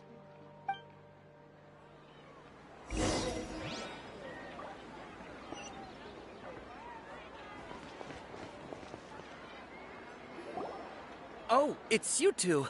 Was my divination so accurate that you felt compelled to compliment me in person? Ooh, I knew it! I told you, the god's divination is highly accurate. You just hadn't fully understood its significance yet. You're really excited about this, huh? That's exactly why we came back. Help us better understand it. Help you better understand it? Well, that isn't exactly what I excel at. So, you're admitting that you don't have a clue? Anyway, what kind of situation did you get into?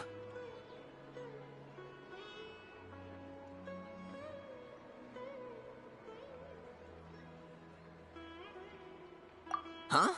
Hold on a second. I thought you guys just lost your wallet or fell for a scam. What you just said... Are you serious? Does that kind of thing actually happen in real life? Paimon knew you weren't going to believe it. Marvelous. Truly marvelous. I believe you. Recall the interpretation of your divination. The moon, illusions, and lies. It really felt like an omen. When you say it like that, the divination does sound like it's related to what's going on. Can you read any more into it? I believe that the Archon's revelations are never more than vague hints. Anything more specific is beyond the reach of mere mortals. The book only says, if you trust your instincts and overcome your fears, the sun will surely rise. So that's how it is. Looks like fortune-telling is just fortune-telling. It's no good for practical problems. We haven't made any progress. Who else can we talk to? Paimon remembers that we tried talking to her a couple of times, but she always thinks we're playing pranks on her. You think she'll brush us off again? Yeah, if we tap into Dia's strong sense of responsibility as a mercenary, then she'll definitely take us seriously. At this time of day, Dia's probably just finished beating up those kidnappers. Let's go find her.